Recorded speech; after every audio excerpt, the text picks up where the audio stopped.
embodiment of education is that they learn from each other and they learn with each other. And the ultimate goal is, as I've already said, is improving health outcomes and health services, just like the executive director has talked about. Now, when we look at interprofessional education basically focuses on creating a kind of collaborative environment, integrating learning across discipline, and using diverse teaching methods. And it fosters open communication, mutual respect, shared learning objectives while addressing some potential problem that can emerge.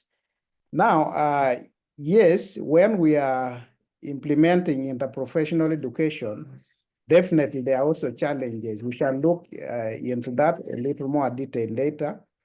Those challenges sometimes relate to differing professional cultures and communication barriers. We well know that, yes, different professions may have certain cultures that they subscribe to, and if not well managed, can become a source of problems. So now, in those core attributes that interprofessional education looks into, one of them is the supportive learning environment. And a supportive learning environment, this includes inclusive learning environment that create a space where all professionals feel valued, all professionals feel respected. And when they feel valued, they feel respected, then they will be able to contribute. Then the end result is that, yes, the learners also will be open to communication, there will be mutual respect, and also team-oriented culture, which is very important.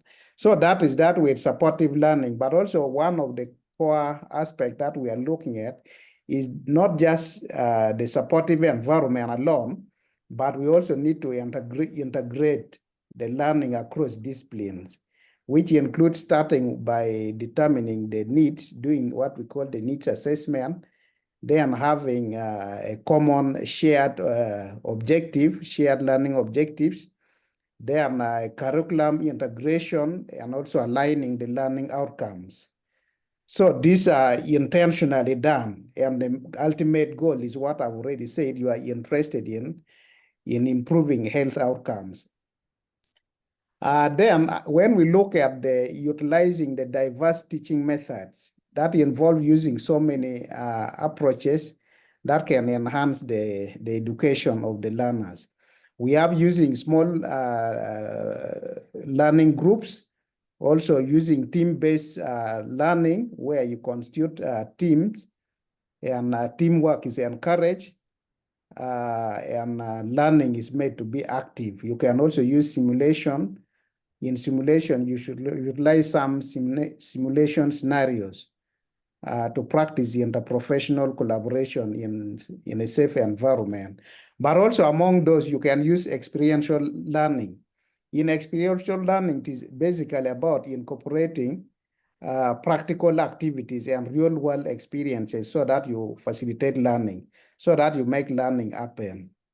And the learning in this context is the interprofessional aspect of the learning. Then also, as I said earlier on, is when you are bringing two professions together, be mindful that there will be some challenges that can arise. Some of these challenges mean you should also be prepared to handle them as they arise. One of them is, people come from different professional cultures. So you can have communication barriers. So these communication barriers, if you're already prepared, you can be able to address them as they arise.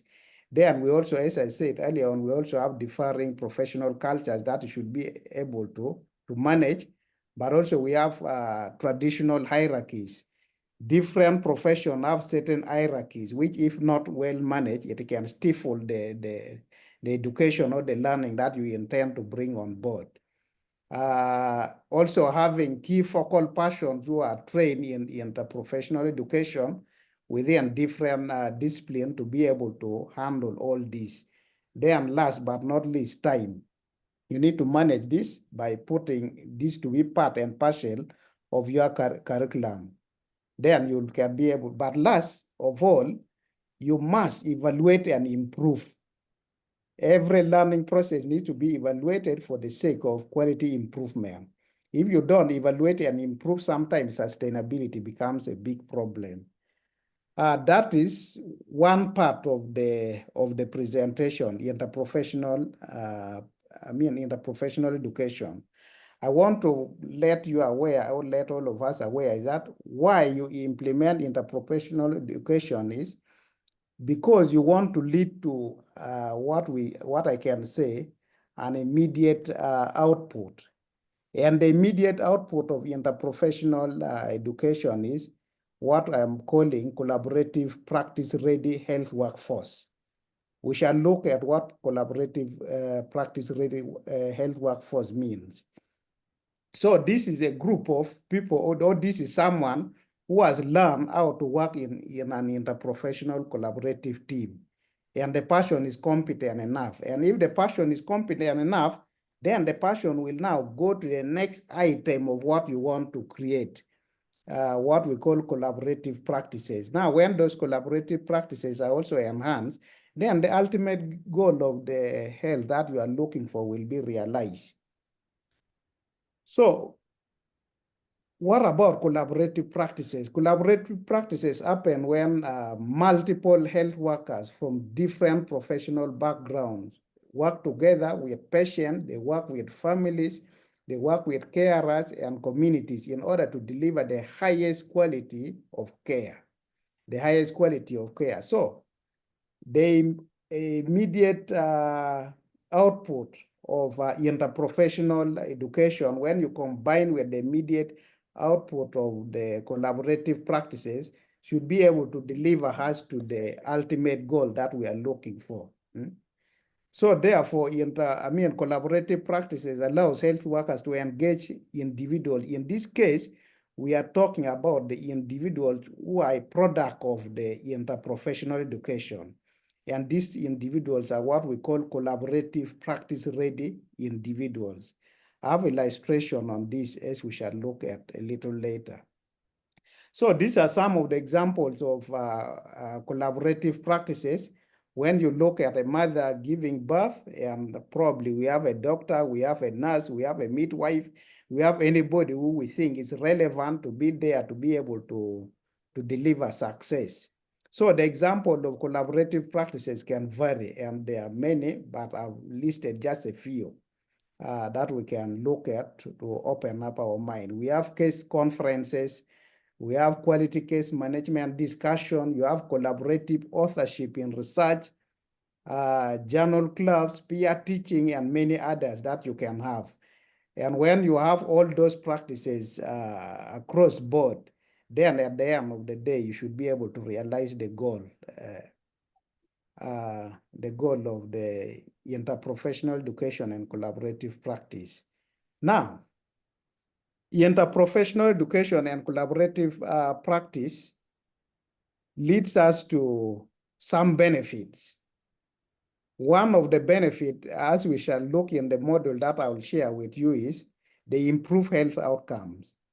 So interprofessional education and collaborative practice leads to improve patient outcome or improve health outcome, but also not only improve health outcome, it also leads to an efficient healthcare system with optimal healthcare services being realized and a strengthened health system, among other benefits that you can be able to realize.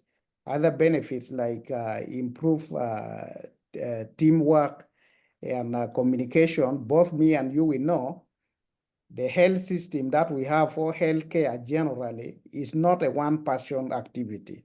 It's not a one-person job.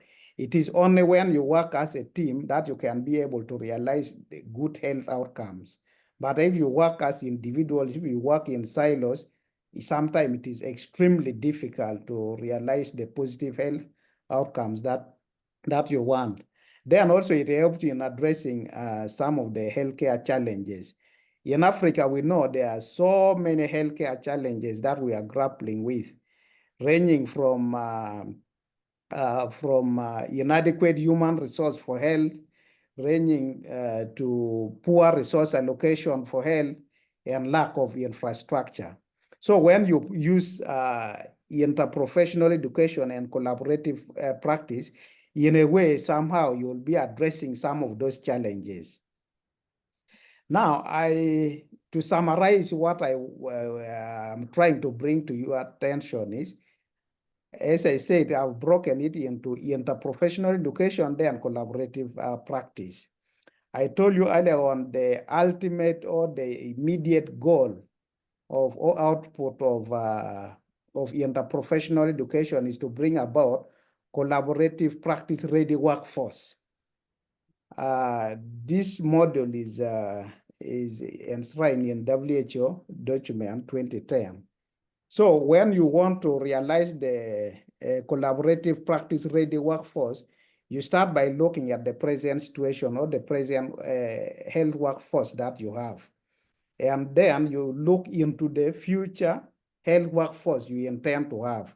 Your aim is to transform the present health workforce into the future health workforce. And this future health workforce that you want to realize should be the one that is collaborative practice ready. The one that is collaborative practice ready. Bearing in mind that when you institute interprofessional education alone, without propagating it into the next aspect, then you may not be able to realize the ultimate goal of using this. Now, when you realize the collaborative practice-ready workforce, this collaborative practice-ready workforce should eventually be translated into optimal health services. And this can only be translated into optimal health services when we do collaborative practices, when we do a lot of collaborative practices. Some of those collaborative practices are already what I've told you, like collaborative conferences, joint research, plus many others. So you can be able to realize the ultimate outcome. But then, as I said earlier on, the collaborative practices, they come from the workforce that is already prepared for that mission.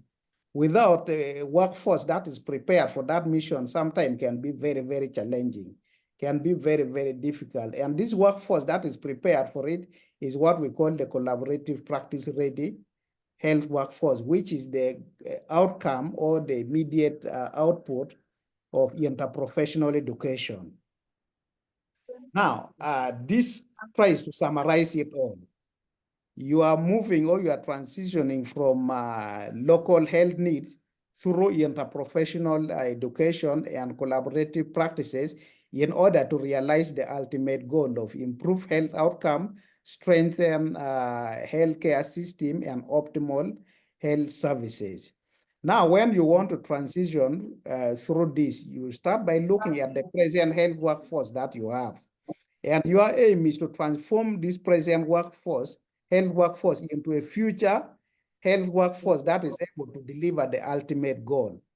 And when you go through interprofessional education, which we have talked about, you should be able to immediately realize the collaborative practice-ready health workforce that is able to drive the collaborative practices into the ultimate outcome that you are looking for. Ladies and gentlemen, colleagues, when you practice this concept very well, then you should be able to realize your goal. When it is not well practiced, then sometimes we continue to grapple with the challenges that are affecting healthcare in Africa.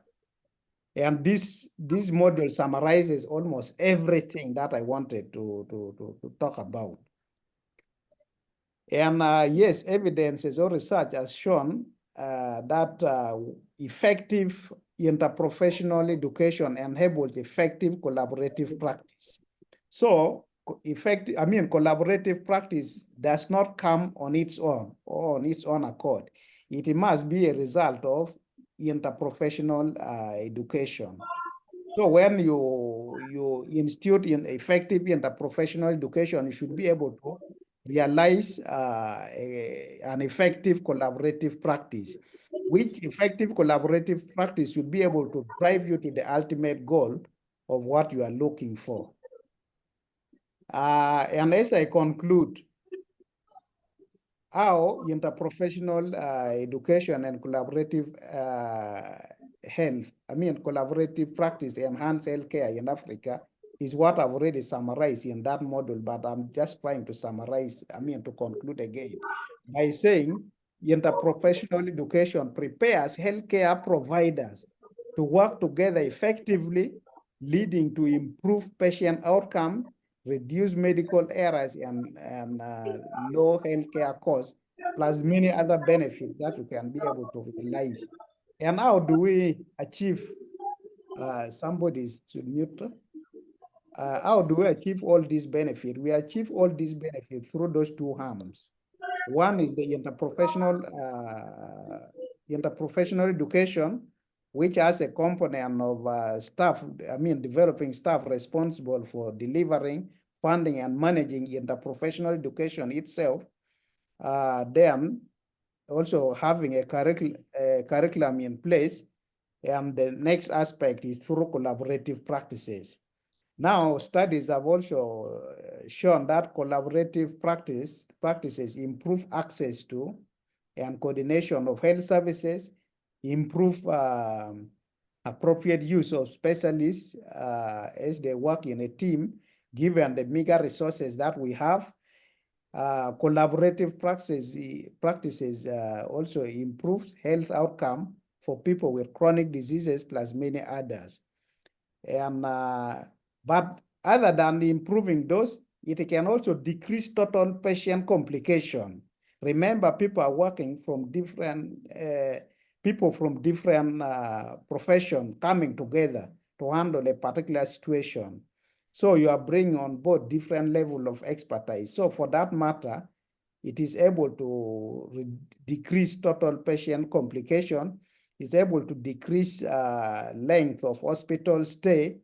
Is able to decrease tension and conflict among caregivers, referring to the definition of interprofessional education that we talked about. Collaborative practice still is able to decrease the staff turnover, hospital admission, clinical errors, mortalities, and the like. And I think this is what I have. These are some of the references you can go through at your private time. I thank you for listening. Thank you so much, Dr. Kizito, for the very enlightening talk. I like the fact that you highlighted the students at the beginning of your talk, that they are part of the individuals that should form this team involved in Ipecp, because once they graduate, they know exactly what they should do as they join the workforce. So that is really important. And the issue of the challenges, professional cultures, I think it's really important that as we develop curricula, the stakeholder engagement stage should incorporate everybody who should be involved in providing health service. So very important and enlightening talk.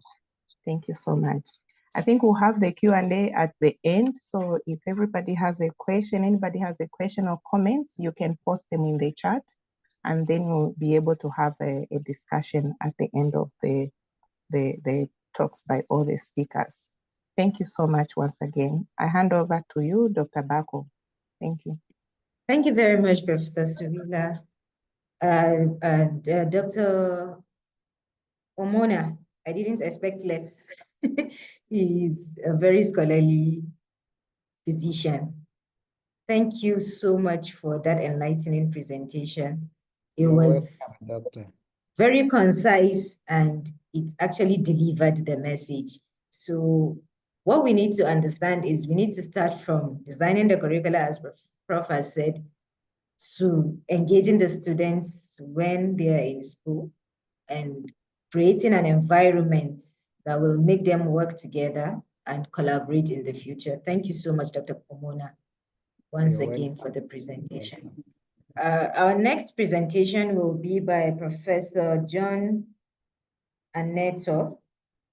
And his topic will be relevance of interprofessional education and teamwork among health professions. His presentation will be moderated by Ms. Tracy Sijatwa Mogwimi from Eden University, Lusaka, Zambia. So Tracy, please. Prof, you can share your slides. Thank you so much, Prof. You can start. Good afternoon, everyone. Good afternoon. Can you hear me? Yeah, you're audible. You're audible, Prof. Okay. Thank you. Good. Good afternoon, good morning, good evening. Good afternoon, good morning, good evening, wherever you are in the world. I must say that I'm Prof. very delighted Hello, to be Prof. here. Can you hear me? Yes, Prof, I are you can there? hear you. Okay, she would have to say a few things about you before you start. The I'm moderator. sorry. Okay, thank you. All right. Hello.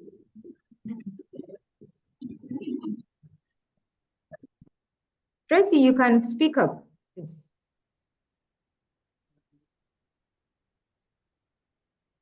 Hello, Tracy, are you there?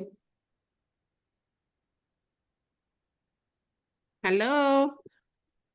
Speak up. I'm here. I'm getting you, Dr. Bako. Go ahead. Go ahead. Yes, good morning, good evening, good afternoon. I'm here to introduce Professor John Netta. Professor John Netta is a professor of chemical pathology and a toxicology at the College of Medicine, University of Ibadan in Nigeria. He is an immediate past head of the chemical pathology department. His undergraduate education was in biomedical science. He holds a master's and a PhD in chemical pathology from the University of Ibadan. His postdoctoral training in pathology at Osaka City University, Graduate School of Medicine in Japan. He is a fellow of Academy of Diagnostic and Laboratory Medicine of the United States. He's also a fellow of Academy of Toxicological Sciences, a fellow of Royal Society of Chemistry in UK. He's a fellow of the Institute of Biomedical Science in UK. And he's also a fellow of American College of Nutrition. In recognition of his contribution to medical science and science generally, Professor Netta was elected a fellow of the Academy of Medical Science of Nigeria and is a fellow of Academy of Science of Nigeria. He is a European registered toxicologist, a member of the Society of Toxicology. He's a member of the International Association of Therapeutic Drug Monitoring and a clinical toxicology. He is a life member of the environmental mutagen in India. He is on the editorial boards of several journals, such as the African Journal of Laboratory Medicine. He was a two-term member of the International Federation of Clinical Chemistry and Laboratory Medicine, IFCC, a committee on traceability in laboratory medicine. He is the current chair of the IFCC Task Force on Environmental Impact of Laboratory Medicine. He is a pioneer team lead of the Newborn Screening Consortium in Nigeria. He is a chair of the African Federation of Clinical Chemistry Committee on Traceability and Standardization in Laboratory Medicine and in a member of the AFCC Committee on the Newborn Screening. Professor Netta represents IFCC in the WHO as a non-state actor and was a specialist advisor to the University College Hospital in chemical pathology. John Netter's area of research include investigation of toxic states and the pathobiology of the micronutrients, embracing the antioxidant hypothesis, molecular involvement, and their health implications. He is well published. He has very widespread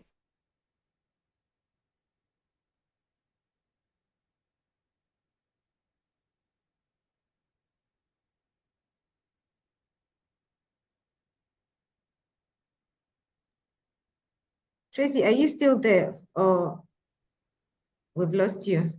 Prof, you can start. You can start. I think she has said so much about you. Yes. Thank you very much for a very kind word. Very well. Like I was trying to say at the beginning, I'm extremely excited to be here. Experience in academic. Tracy, her network is fluctuating. Prof, you can go ahead, please. I'll send her a message. Okay, thank you very much. Very excited to be here, and I thank the organizers, AfriHealth, for putting this together, because in my opinion, this is something that is greatly needed in Africa and indeed the world. The topic that has been assigned to me is relevance of interprofessional communication and teamwork among the health professions. This cannot be better said.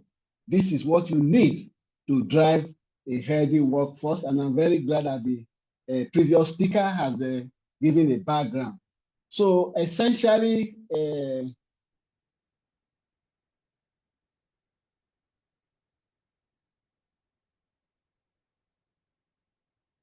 I'll be guided by this outline, global thinking, which is focusing on teamwork and collaboration.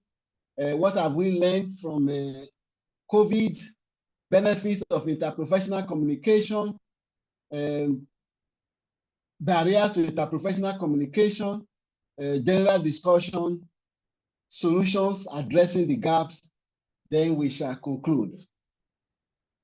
So I start by declaring that I do not have a conflict of interest, except that, like I said at the beginning, I'm committed, or I'm a committed adherent to the principles of collaborative education and practice.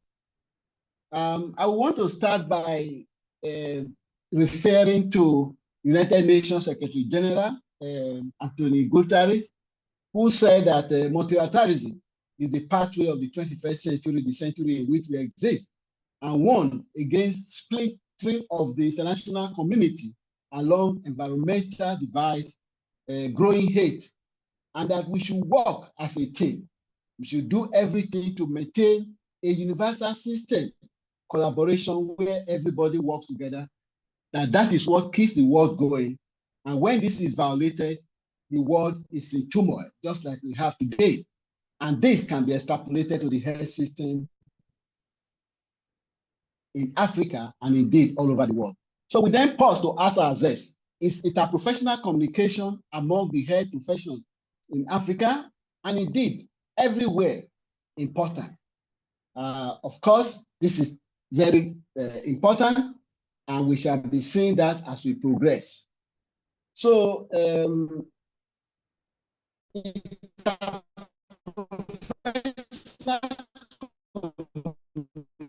communication is a critical requirement. Don't communicate, they don't interrogate. There's no way the health system can work. So, interprofessional communication is very, very important.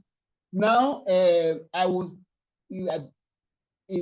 crave your indulgence to say this, which is something that I think is very useful, even though it comes from a saint. I said an admonition from St. Francis of Assisi. He said, Lord, make me an instrument of thy peace. Where there is hatred, let me sow love. Where there is injury, pardon. Where there is doubt, faith. where there is darkness, light, where there is sadness, joy. It is when we subscribe to this that we are able to work together. Usually there will always be conflict, disagreement, misunderstanding. But when we apply these ingredients, we're able to work together. And this is what we need to work as a team. Now, these are various speakers. One of them is Audrey Zuke, who was once the secretary of the UNESCO. And he said, a world of cracks and fault lines is not suitable. The world should be brought together as a whole so that we work as one. Global bodies like UNESCO have a vocation to serve as a laboratory of ideas. Contemporary challenges can only call on us to draw on our shared humanity. And that is it. Challenges cannot be contained by territorial borders. These are the problems that prevent us from communicating and working together. No lasting solution, not based on cooperation, solidarity, and multilateral useful. And again, some of you may remember Hillary Clinton, the former Secretary of State of the United States. As a student, he said that equity, mutual respect are the things that keep society going. And these are what we also need among ourselves as healthcare professionals.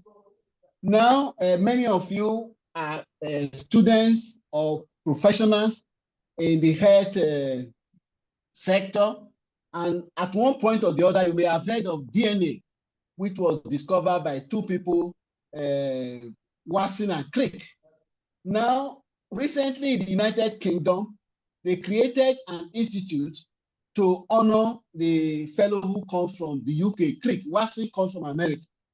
And they said that one of the philosophies behind that institute was that learners from various backgrounds should come together, and that it is designed to encourage interaction among investigators and healthcare givers, because they know the significance of this. When you work together, you are productive.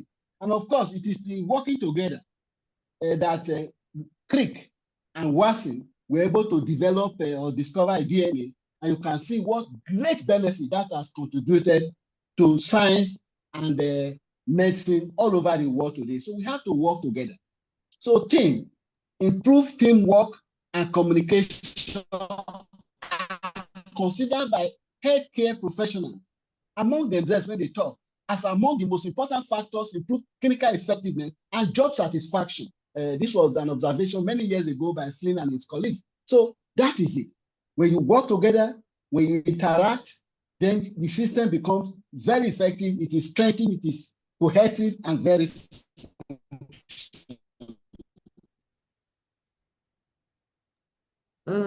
Sorry to cut in, Prof. Can you please place your slides Now, on the presentation? I will go into the. Okay, sorry.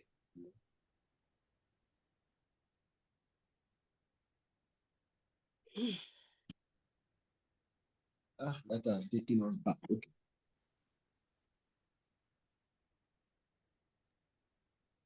You can continue. Thank you. Thank you. I'm sorry. Yes. Now, Sir William Osler, talked about the ideas of mercy. He said, I've had two ambitions in the profession. First, to make of myself a good clinical physician, to be ranked with the men who have done so much in the world. My second ambition has been to build up a great clinical Teutonic, along the lines of what happened in Europe. He was in Canada. And now, because of time, I won't go through everything. And everybody made the slides so that you can read.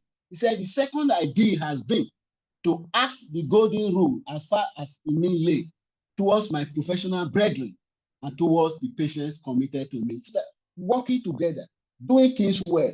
There's no way you can. This is a man who is considered one of the fathers of modern medicine, So we should imbibe this, working together, communicating with one another, interacting with one another. Also from Nigeria, there's a man I respect so much. He's a past chief medical director of University of Maiduguri Hospital.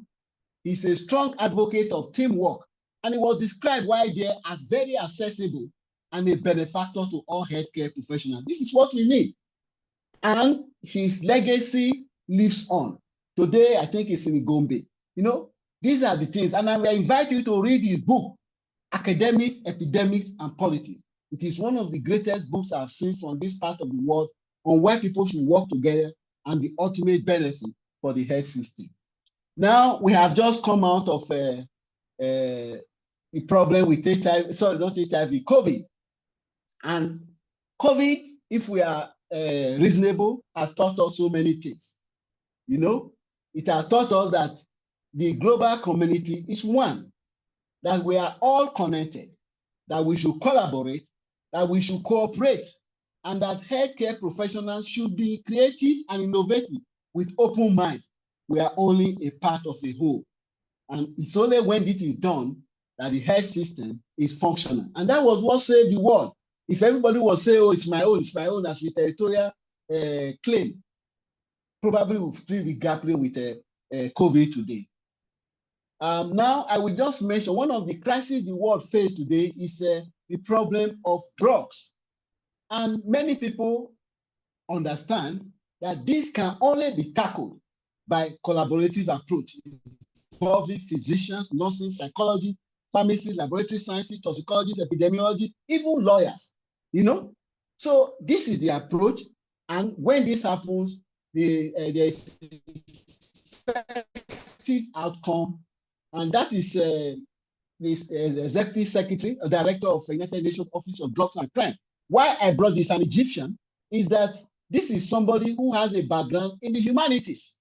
He's not a doctor, he's not a nurse, he's not a scientist, he's not a medic, but because they know his work, her work, she's the one driving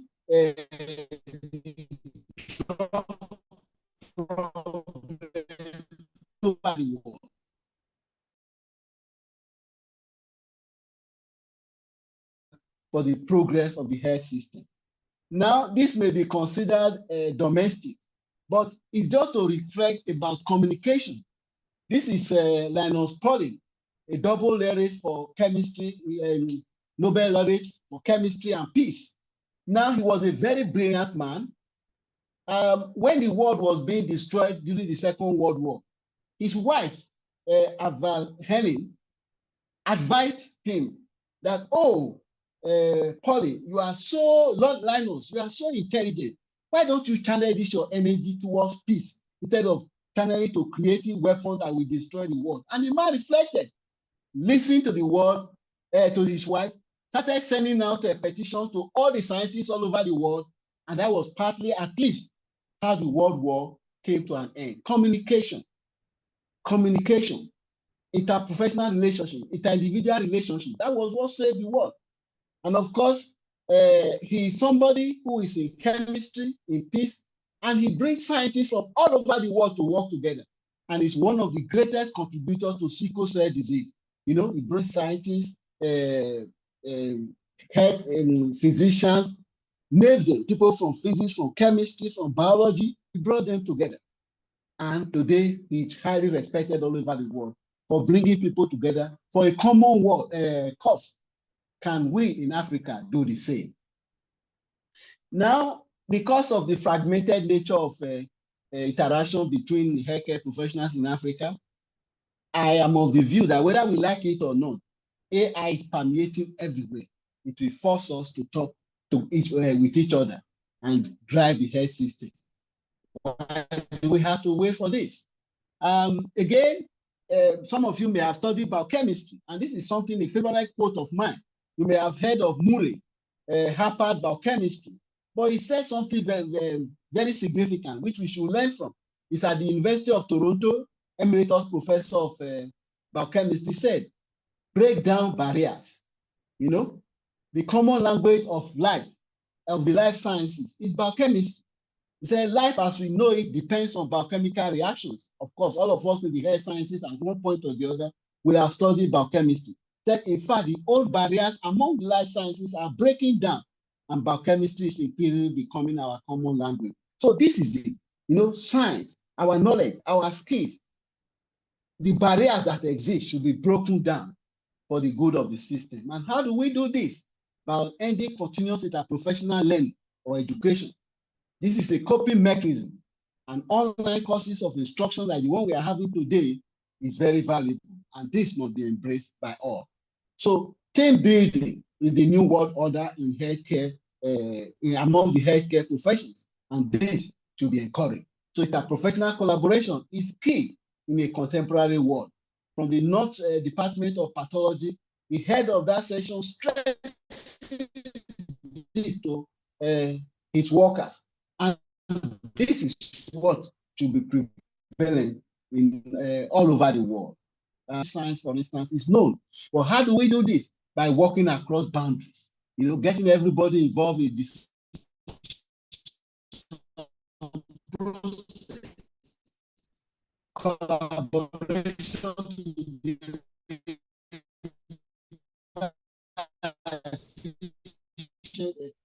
service.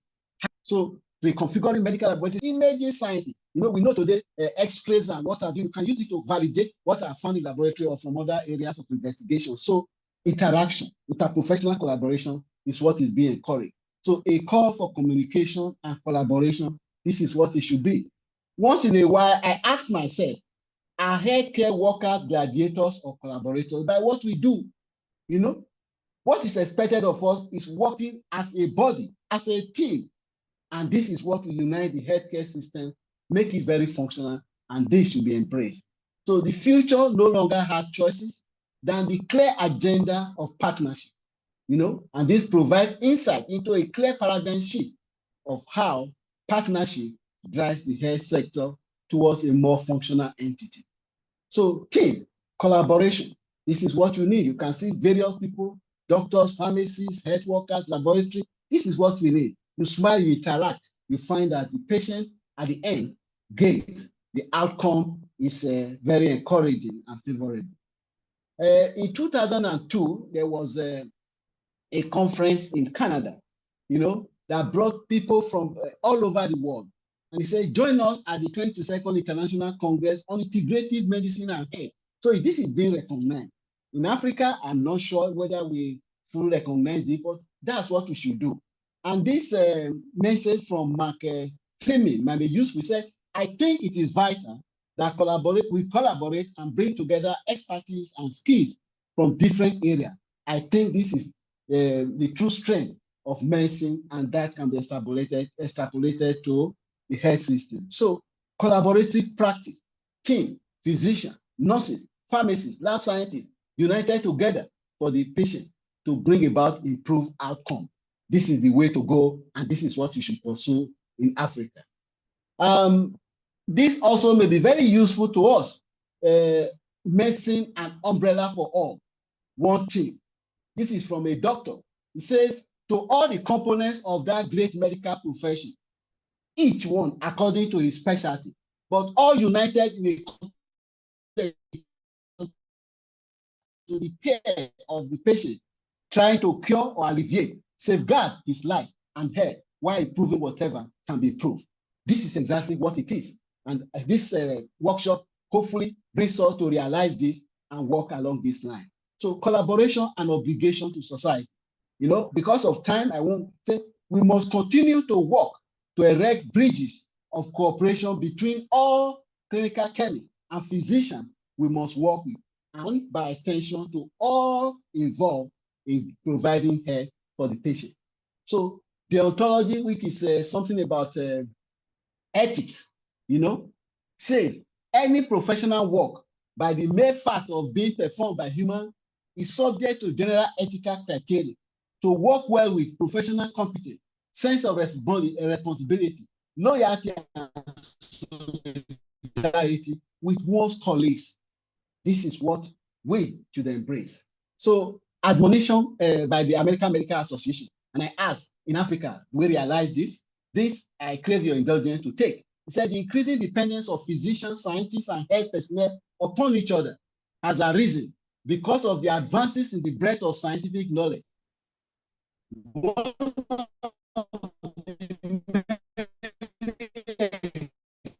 examples of this interdependence is as many PhDs as MDs engaged in teaching and research in basic medical science.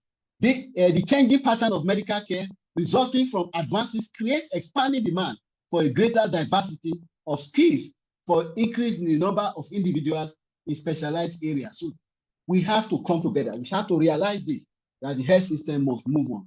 So then we come to this point. We ask ourselves, what are the benefits of optimal interprofessional communication and teamwork?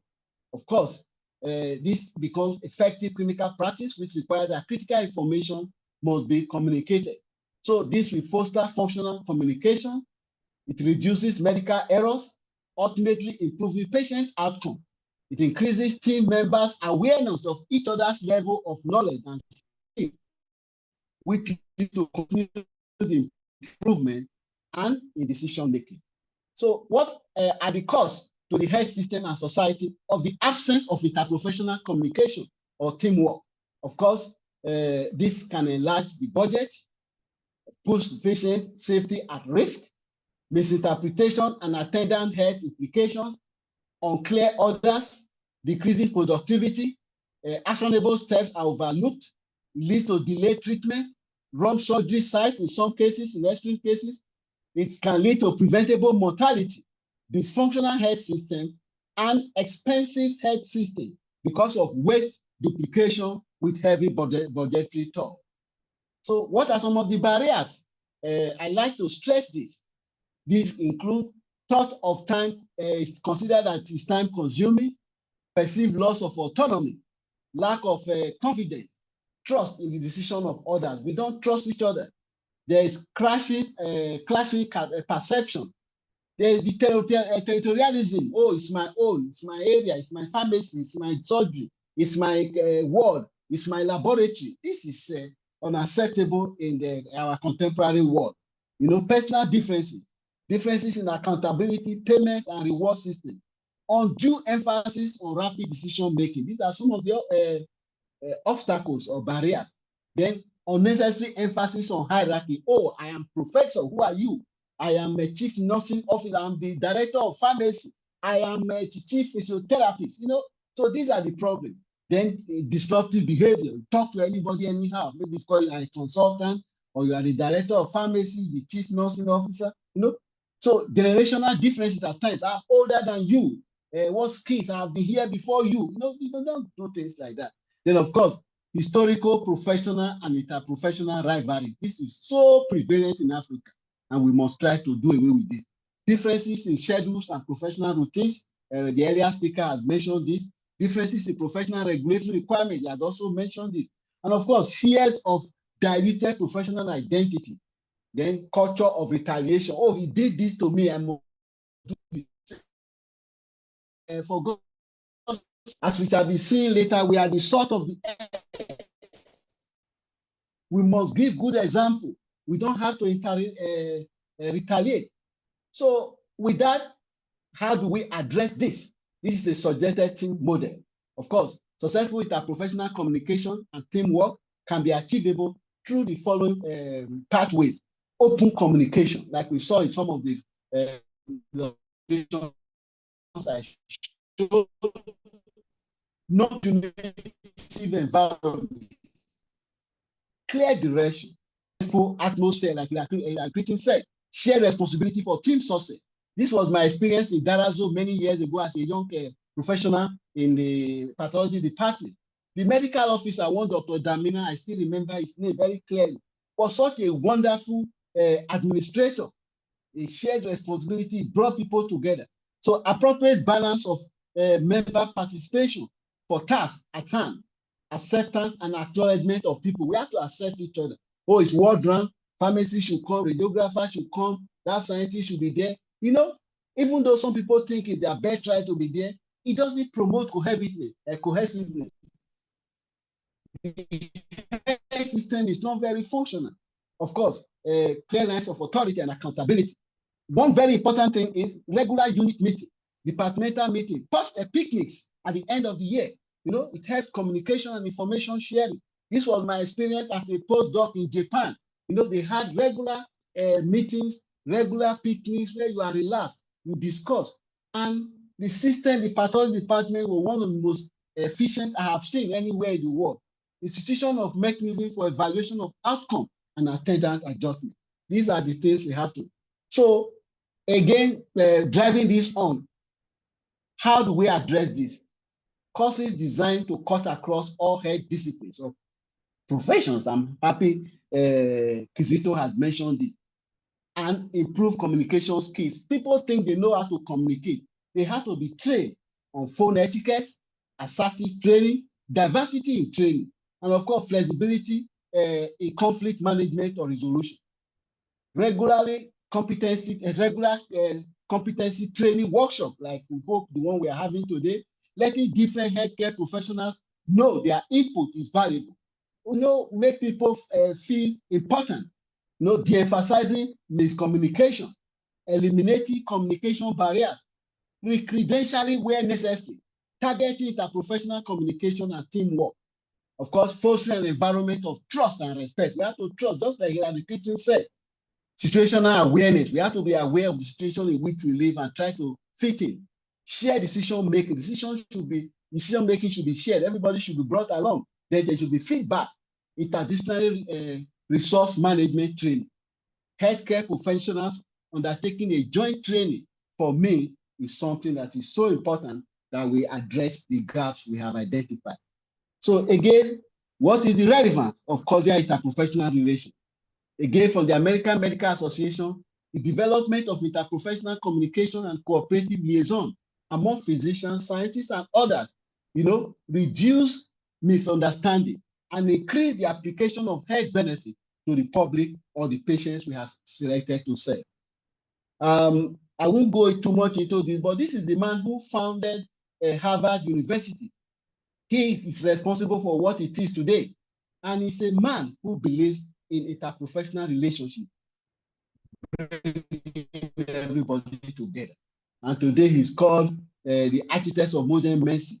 This should be emulated for the benefit of a functional health system and teamwork in Africa. So some reminiscences, we don't have time to go into that, but I just want to bring our minds to this. Many of you may have heard of phenylketonuria, a debilitating neurological inborn error of metabolism.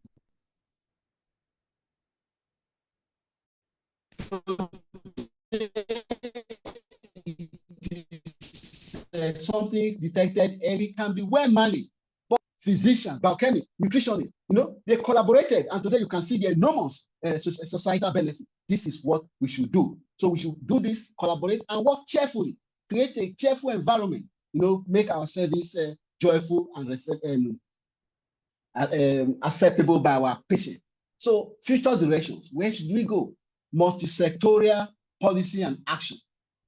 Empowered people, empowered professionals, health and well-being can only be pursued when we all work together.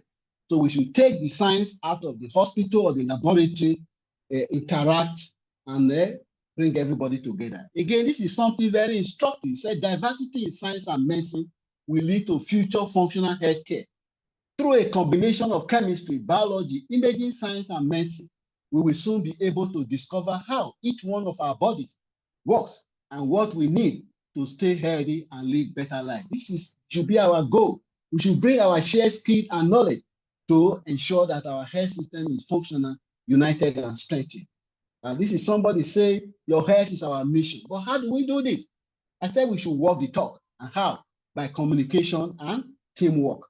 I won't go too much into this also, but this is what happens when you are discovering drugs.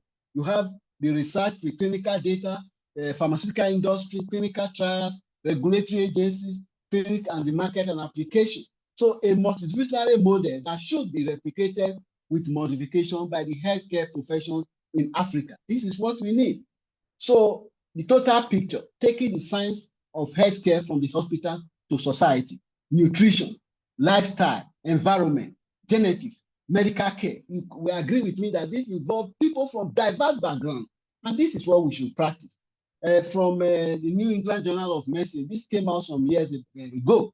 It said, mission and values align with patient goals, full transparency and fast delivery of information. Family is welcome.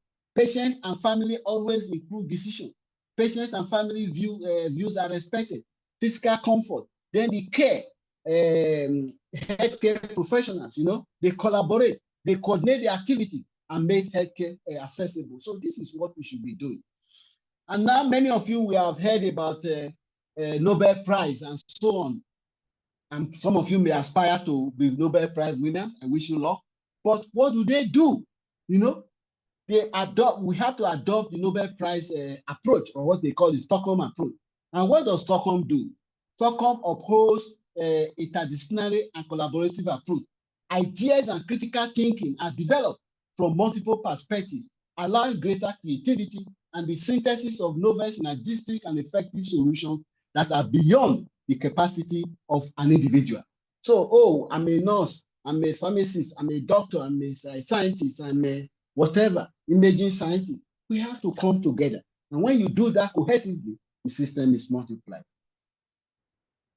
And this may be related to the Sustainable Development Goals, which says ensure healthy lives and promote well-being for all at all ages. And how do we do this? It's only attainable through interprofessional communication and teamwork. And this is what we should be promoting.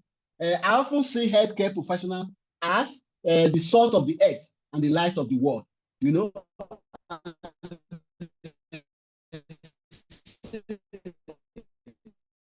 you are salt, you are the light of the earth.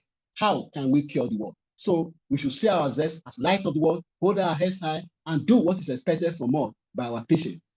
I'm almost rounding up now. Again, I beg your indulgence to say this, but it's something very useful. You know, final admonition. Think of the body you investigate or heal, because we're either investigating or healing the body. On the contrary, you must understand now more clearly that God is calling you to serve Him and in and for the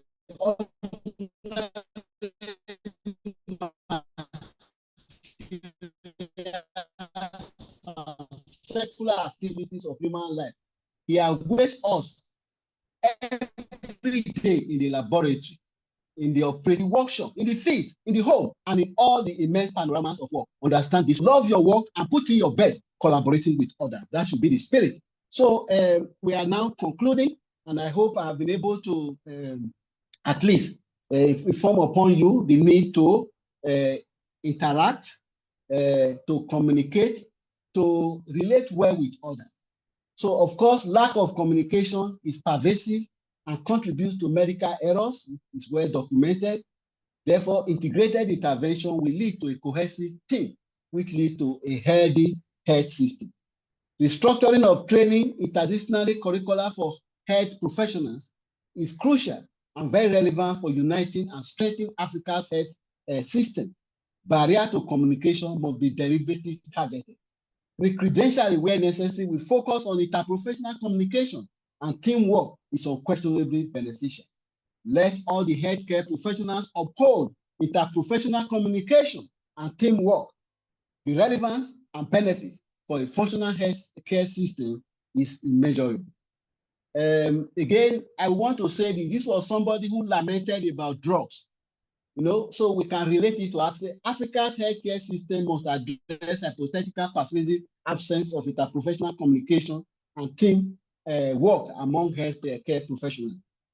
And he says, imagine a plague so generalized, so devastating, yet so insidious, that most of humankind becomes dysfunctional. Suppose further that this dysfunction affects the brain. Whether you like it or not, the health sector is the brain of society. So that perception and memory gradually fade, disorganizing behavior, trusting its victim, our patient, into a world of diminishing prospect and individual society. Disorganization. Should such individual dysfunction rise above a trivial frequency, the collective cost to society could be enormous. We have an unhealthy population, and this we should avoid. So that is my presentation. I thank the Africa Health Team organizers of the workshop for inviting me to share my thoughts. In particular, I'm grateful to Dr. Hawa Bako of Ahmadu Bello University, who is the link person, and I thank you all for your attention. So the watchword should be, let the conversation continue. Professional communication plus teamwork is inevitable. So I thank you and take your questions if there are any. Thank you very much. Thank you very much, Prof, for lighting the spirit in us. for interprofessional education. That was quite educative and informative. Thank you so much. We will be taking the questions at the end of the session. We'll be going straight to the next presentation, which will be by Dr. Esther Mulenga from the Department of Nursing and Midwifery, University of Namibia. Her presentation will be moderated by Abena Ocheridako of AfroMed Medical Clinical Research and Innovation, Ghana. Over to you, Abena, please.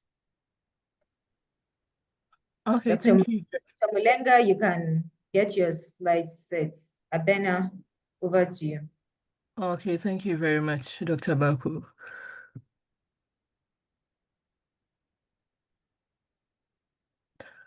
Okay, so on an introduction, Dr. Esther Molenga is a senior lecturer at the University of Namibia, School of Nursing and Public Health.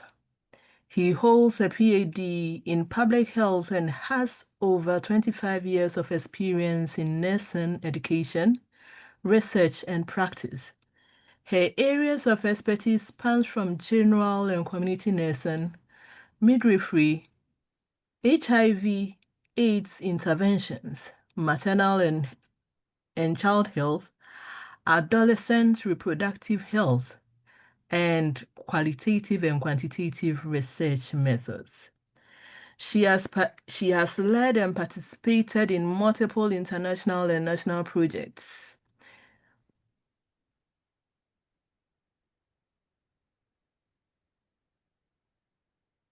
A principal investigator on research and grants, a principal investigator, instant messaging app project for maternal health, Erasmus, and Finnish National Agency grant projects on maternal mental health, and multiple peer-reviewed publication and conference presentations.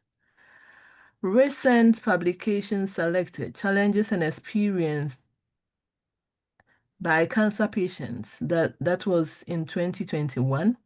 Taboos affecting pregnancy and childbirth in Namibia in 2016. Factors contributing to undernutrition in children under 5 in 2018. Professional memberships: Namibia Nursing Council, Namibia Nursing Association, ESK, SACON member and ethical committee, and UNAM Oshikati campus. Madam, please, I stand to be corrected, if not well pronounced. With awards, outstanding performance, Nanjakwe Health Training Center, Internal Grant Award, University of Namibia, and Long Service Award, University of Namibia.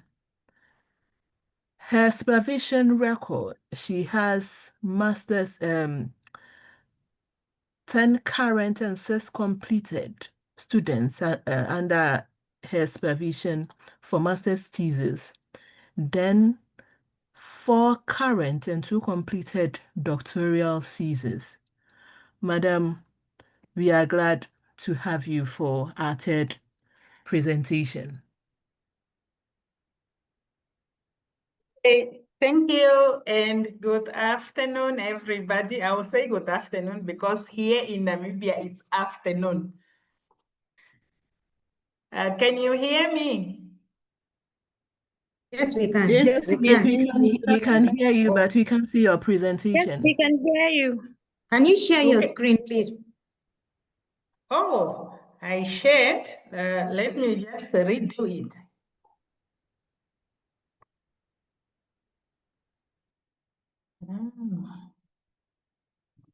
I shared.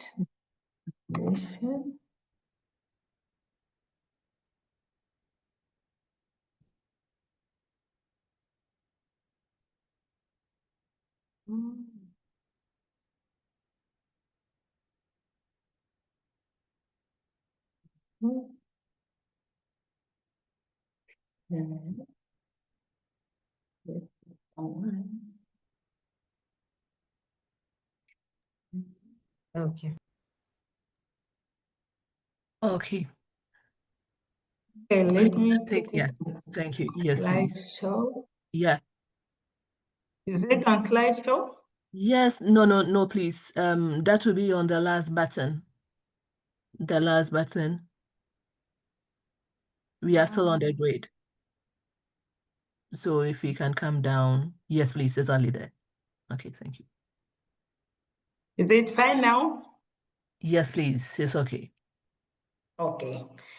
So thank you for a good introduction. I'm going to take you through interprofessional education and collaboration, a building block for healthcare in Africa. So I'm sure my other presenter who presented before me, so they have touched on some of the points that I have prepared also, but they say what is being repeated, it shows that it's important and we are likely to capture it very well. So I will just go through the presentation as I have prepared it. So the outline of this presentation, it will be preceded by the introduction, then we'll cover the definition of those terms just briefly because they are already covered.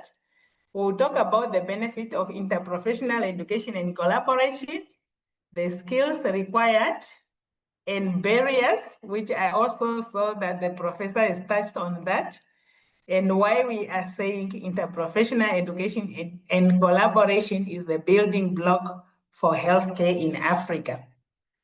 I would like to start my presentation with a quote by Helen Keller, an American author who said, "Alone we can do so little, together we can do so much." And I would like to agree with her because if we are working as one professional, we can do so little. But if we are working as a health team, we can do so much. So it has been long accepted that no healthcare provider can provide complete health services for the population. Holistic healthcare services can only be provided by a health team. But the question now remains, how can we expect health professionals to work together if they did not learn together? And that's why we are coming in with the interprofessional education and collaboration. Now, starting with the interprofessional education, as my other presenter has already defined it, but I will still go through. This is an approach where students from various health professionals, they learn together, and this promotes understanding and respect for each other's role, because everyone will know that this is my role, this is the role of my colleague. So interprofessional education involves healthcare professionals from this different discipline, learning together and fostering collaboration. So interprofessional education allows students from different health professions to learn from each other, to learn with each other, and to learn about each other. And the aim is for these students to learn how to function in a team. So interprofessional education emphasizes patient-centered. So my colleague also has also touched on this. So it emphasizes patient-centered, it emphasizes team-based, and it emphasizes collaborative leadership. So interprofessional education prepares healthcare professionals for interprofessional collaboration, meaning these students, when they are in the university, they need to learn together so that they will be able to work together in future.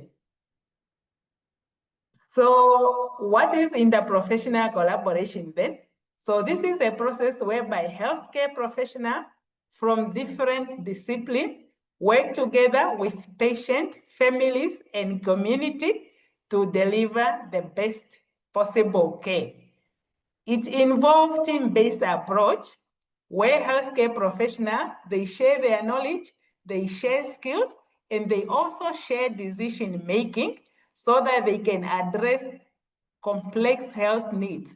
And we know that in Africa, we have complex health needs that need to be addressed by interprofessional collaboration. Interprofessional education and collaboration, they are crucial blocks for high quality healthcare. So for our patients to receive high quality healthcare, we need to embrace interprofessional education and interprofessional collaboration. So the benefits, as my other colleague alluded to, so these are the benefits of interprofessional education and collaboration.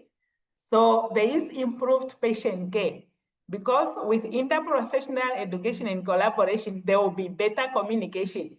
Instead of the health professional to read, the doctor wrote this, the nurse is going to read, maybe interpret it the other way, the pharmacist is going to read this way. So if they are working in a team, one team at a certain patient, then everybody will understand what is happening. And this will result in reduced medical error, and also the patient will receive holistic care. Another benefit is increased efficiency. So interprofessional education and collaboration will reduce duplication of effort, and it will result in optimizing the use of resources. Another benefit is also cost effectiveness. So interprofessional collaboration will contribute to lower healthcare costs.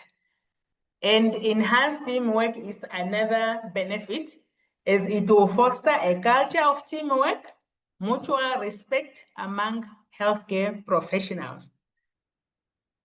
So what are those skills that needed for interprofessional education and collaboration? Responsibility and accountability is some of the skills, meaning there need to be clear roles for everyone and obligation for each of every team member to justify their action and their decision. Coordination and communication is another skill. So effective coordination is the key to interprofessional collaboration. And this requires a clear communication, shared goal, and mutual respect. Another skill is cooperation and assertiveness. Team members need to cooperate. And it's also necessary that, or important that, assertiveness is applied, which is the ability of all the healthcare professionals to communicate their perspective, their concern, and their ideas effectively and respectfully within a team, so that we will not find ourselves with some of the team members not able to contribute.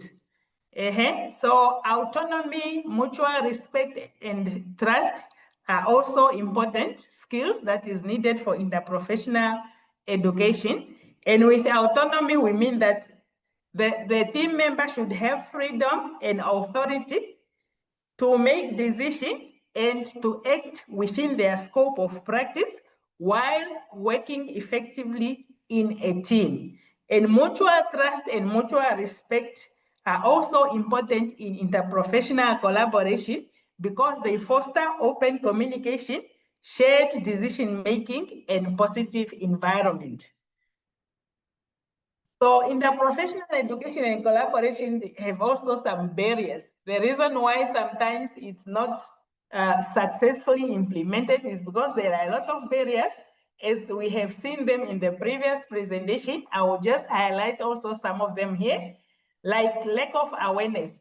Some healthcare professionals might not fully understand the benefit of interprofessional education and collaboration. That's why they will not be willing to be part of the team.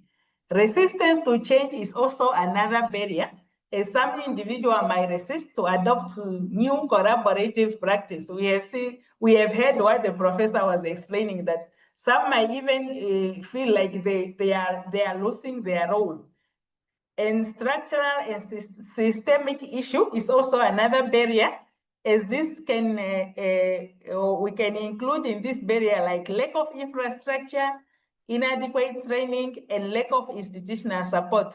So this barrier, including also those that were presented, are some of the barriers that can also hinder the implementation of interprofessional education and collaboration. And here are some ideas of how to overcome those barriers, although we know there are a lot of strategies that can be used. So for us now to overcome the barrier or to make sure interprofessional collaboration is taking place, we need to accept the challenge for each. Like if they are in a team, everyone should have to accept the challenge each other face.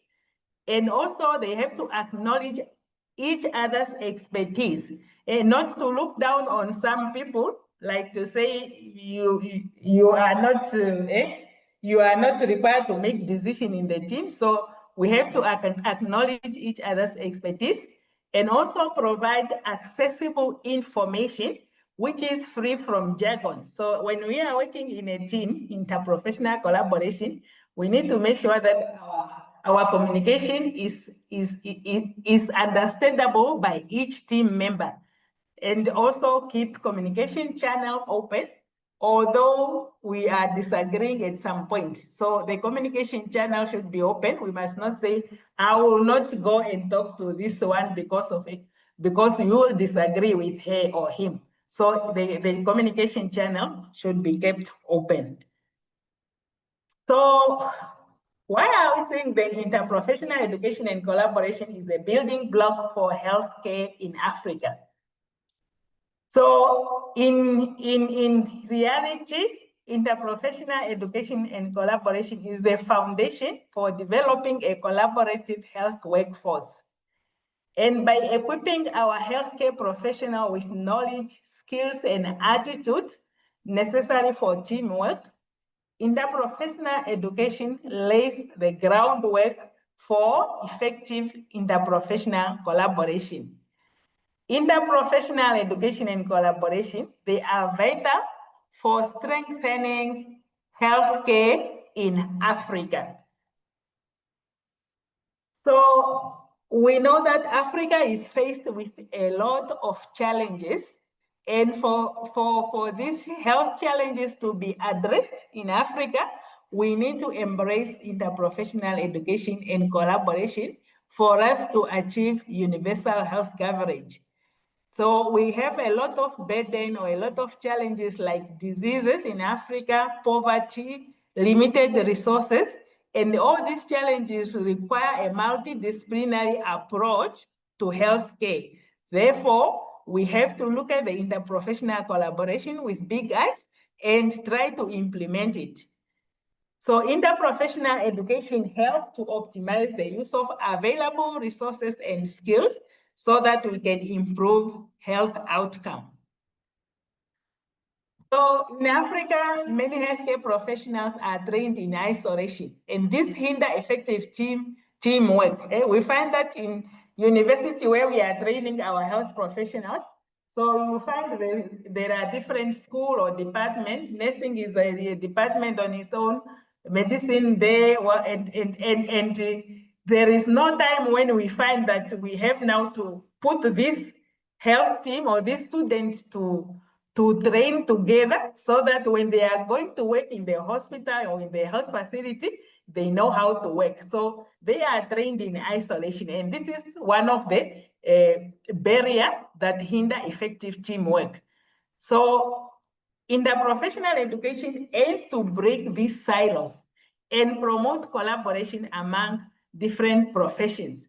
So that's why sometimes we find that when the nurse and doctors and whoever they are working and they are working for one patient. They want to improve the condition of this patient. But you will find that when the doctor prescribes something, for example, then the nurse might note that, no, there is something which is not okay here. The moment the person go and ask her colleague who is a doctor, sometimes you find the doctor saying, are you a doctor or is it me? So it's because of these issues that these people are trained separately, and so at some point they might undermine each other's role. That's why interprofessional education is one of the strategies that can break these silos. So in conclusion, interprofessional education and collaboration are essential building blocks for strengthening healthcare in Africa. Therefore, we need to embrace this concept and train our healthcare provider using interprofessional education. Thank you for listening, and I also would like to thank AfriHealth for consulting me to present this at this training. Thank you very much. My presentation ends here.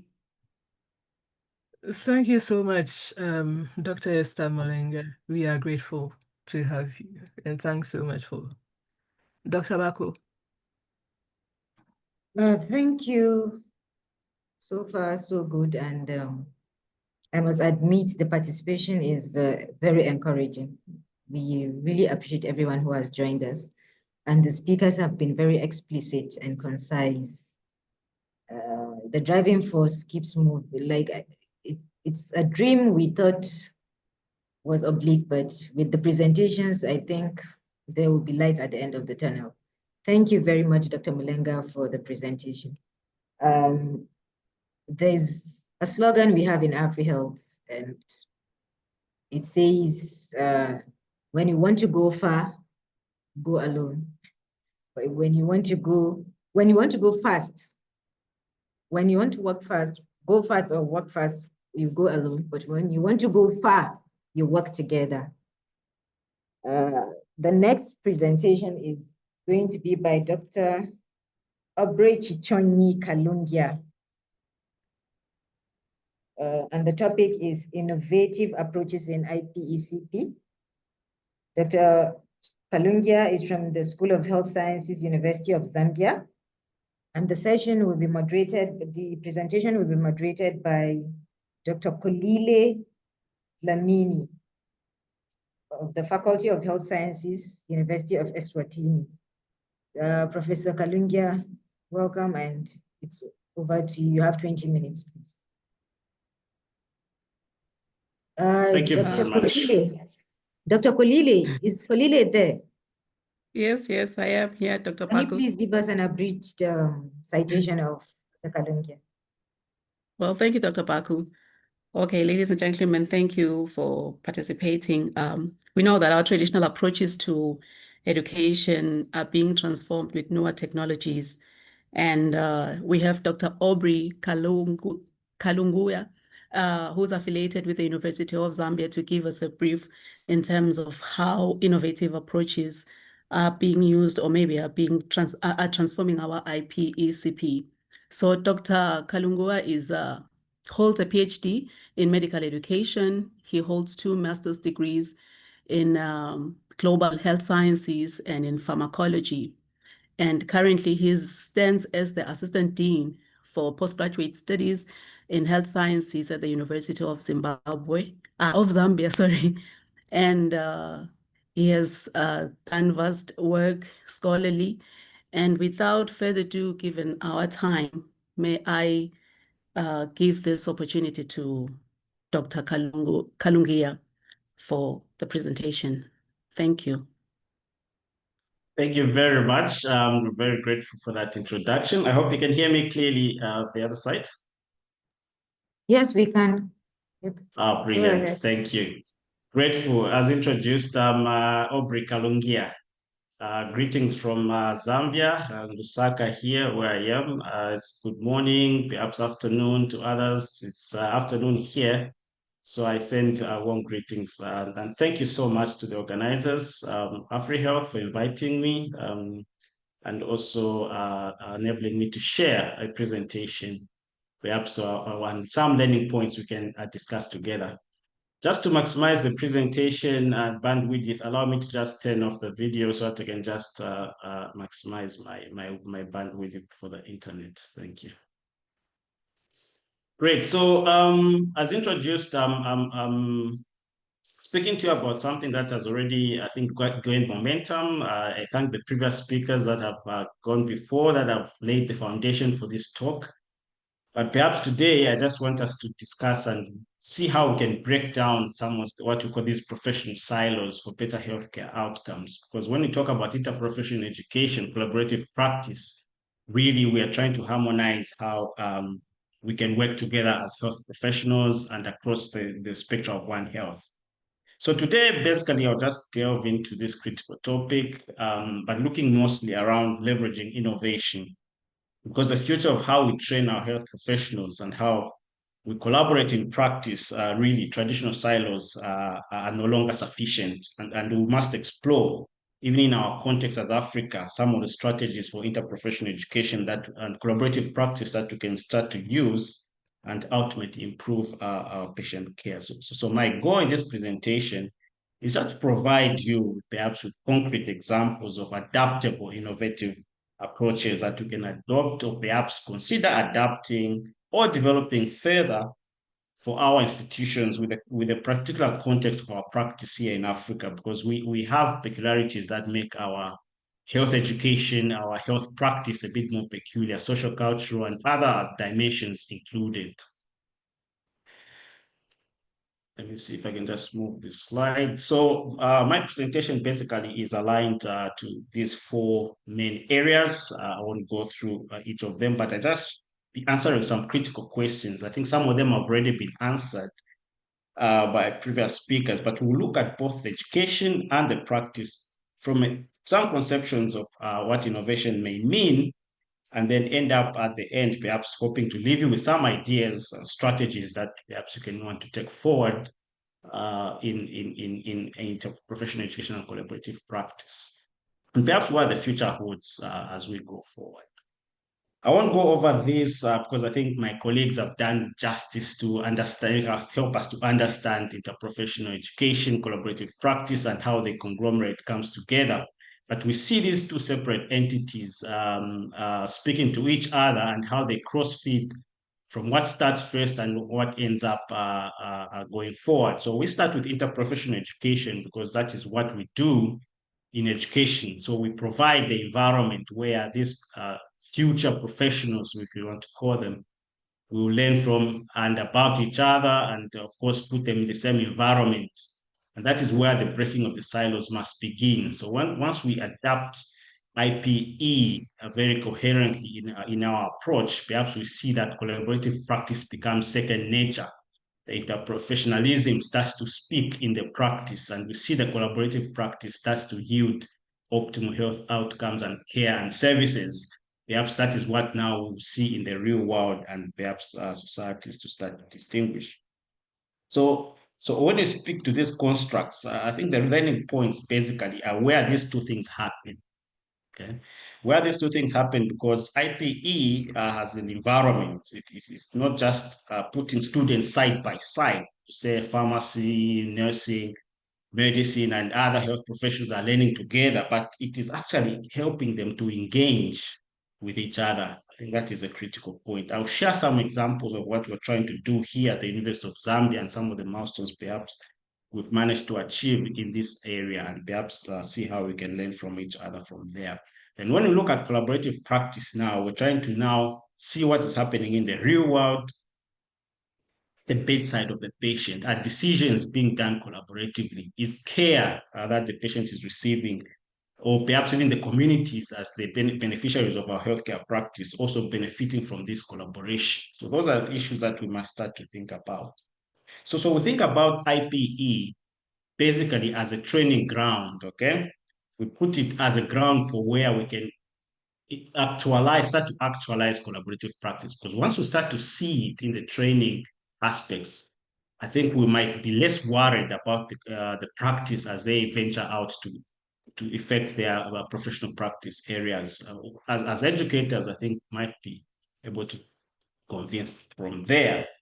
So now, why does interprofessional education and collaborative practice matter? Why is there an imperative need for change? Because as we approach health professions education, or indeed other types of education systems that we're applying in this construct, we see that there's a problem. I've illustrated something on the slides just to give you an indication of what I was trying to say. So the current state is bothered by fragmented care. We see the patient in the middle there, but he's receiving care from all sorts of points, and you see that there's all this cross and lack of interconnectedness. But what we desire basically is to see the patient in the middle receiving collaborative care, and the patient being the beneficiary of all these services that are around and within the healthcare system.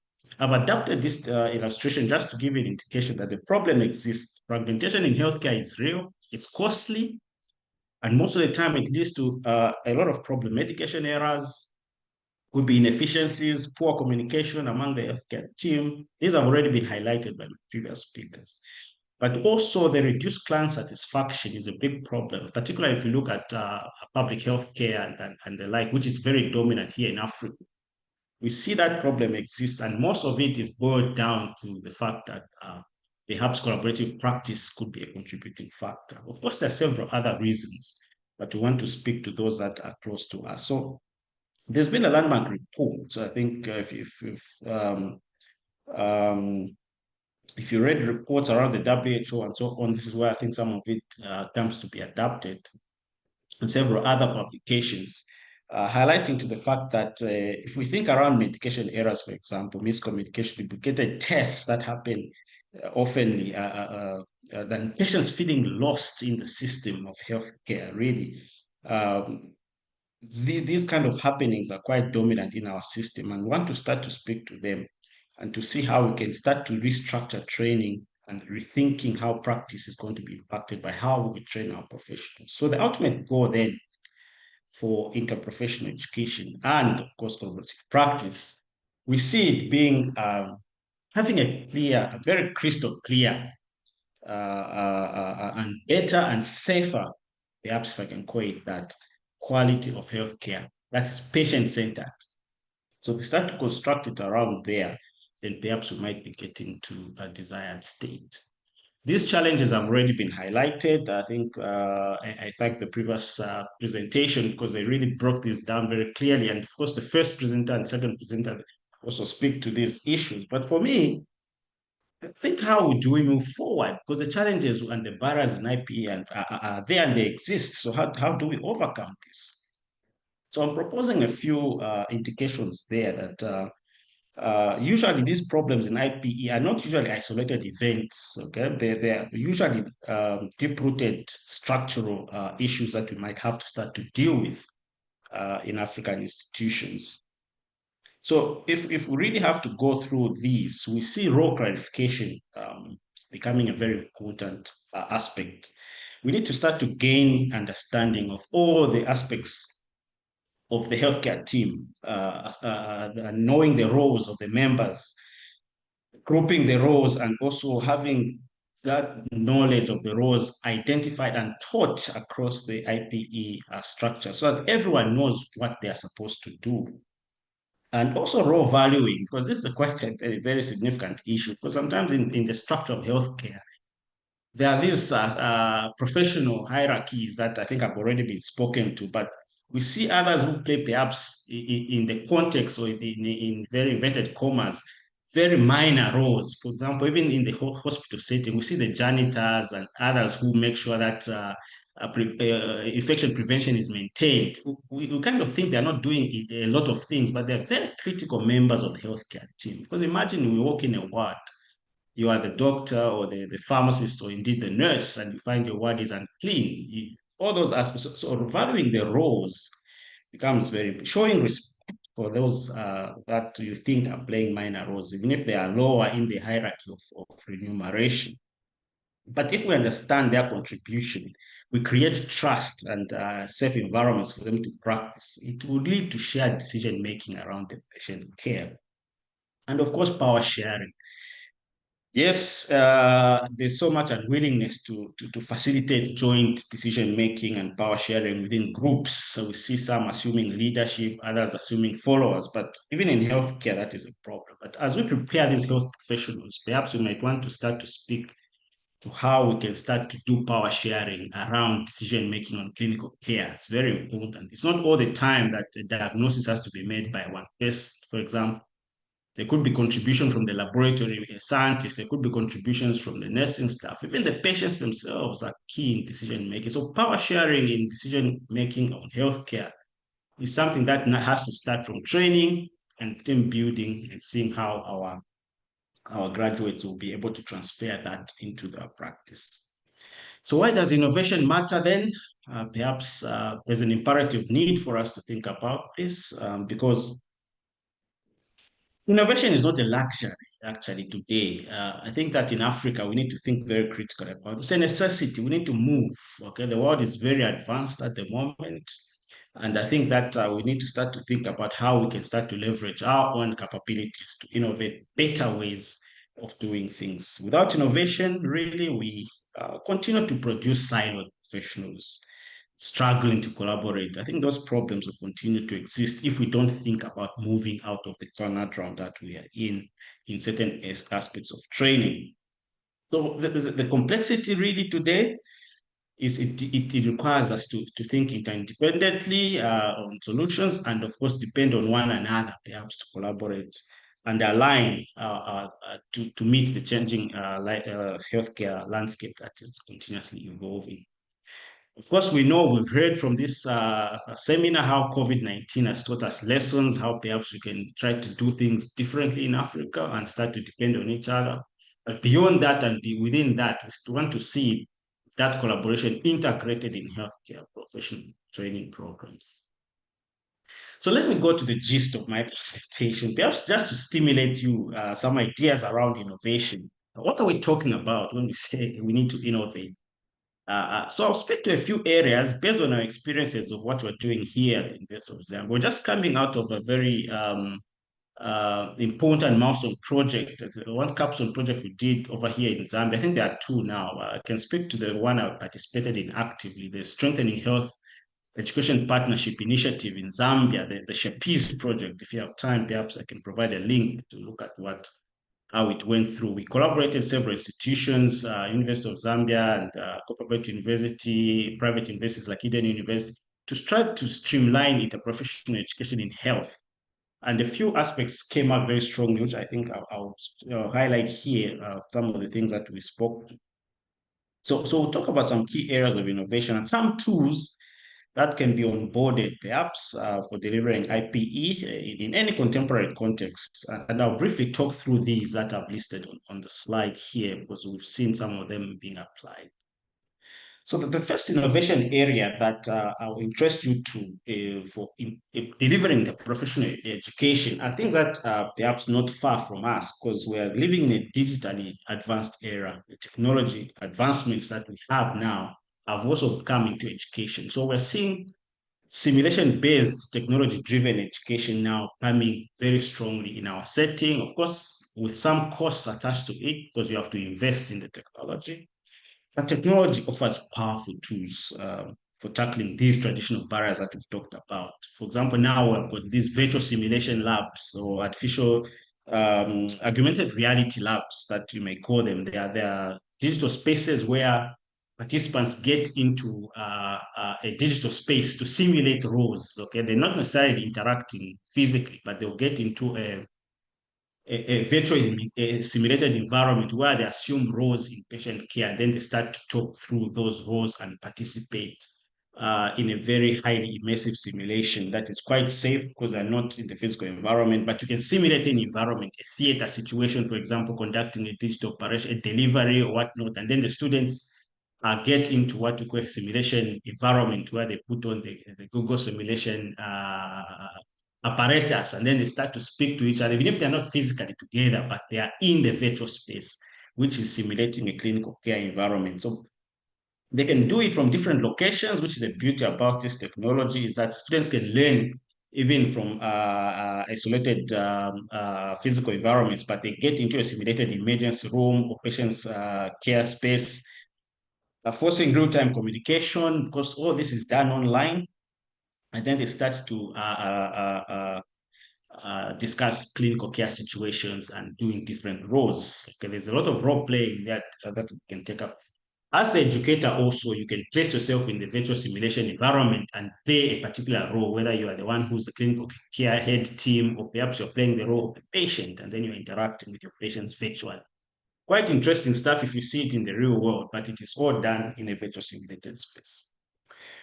Gamification also has come to light. I think interactive online games now, which simulate different care scenarios and roles, also have come to play. We've seen this done in, I think, recently we had a project on antimicrobial resistance where we were gamifying roles of who does what in AMR, and then you play those roles to see whether you produce different outcomes for the patient. So it also brings interaction. It's fun. Sometimes the online gamification, or some of them are not necessarily online. They could be physical games, board games, and so on, have been tried, where you imagine different teams playing different roles. It breaks down the silos and people start to communicate and work together to solve a particular problem.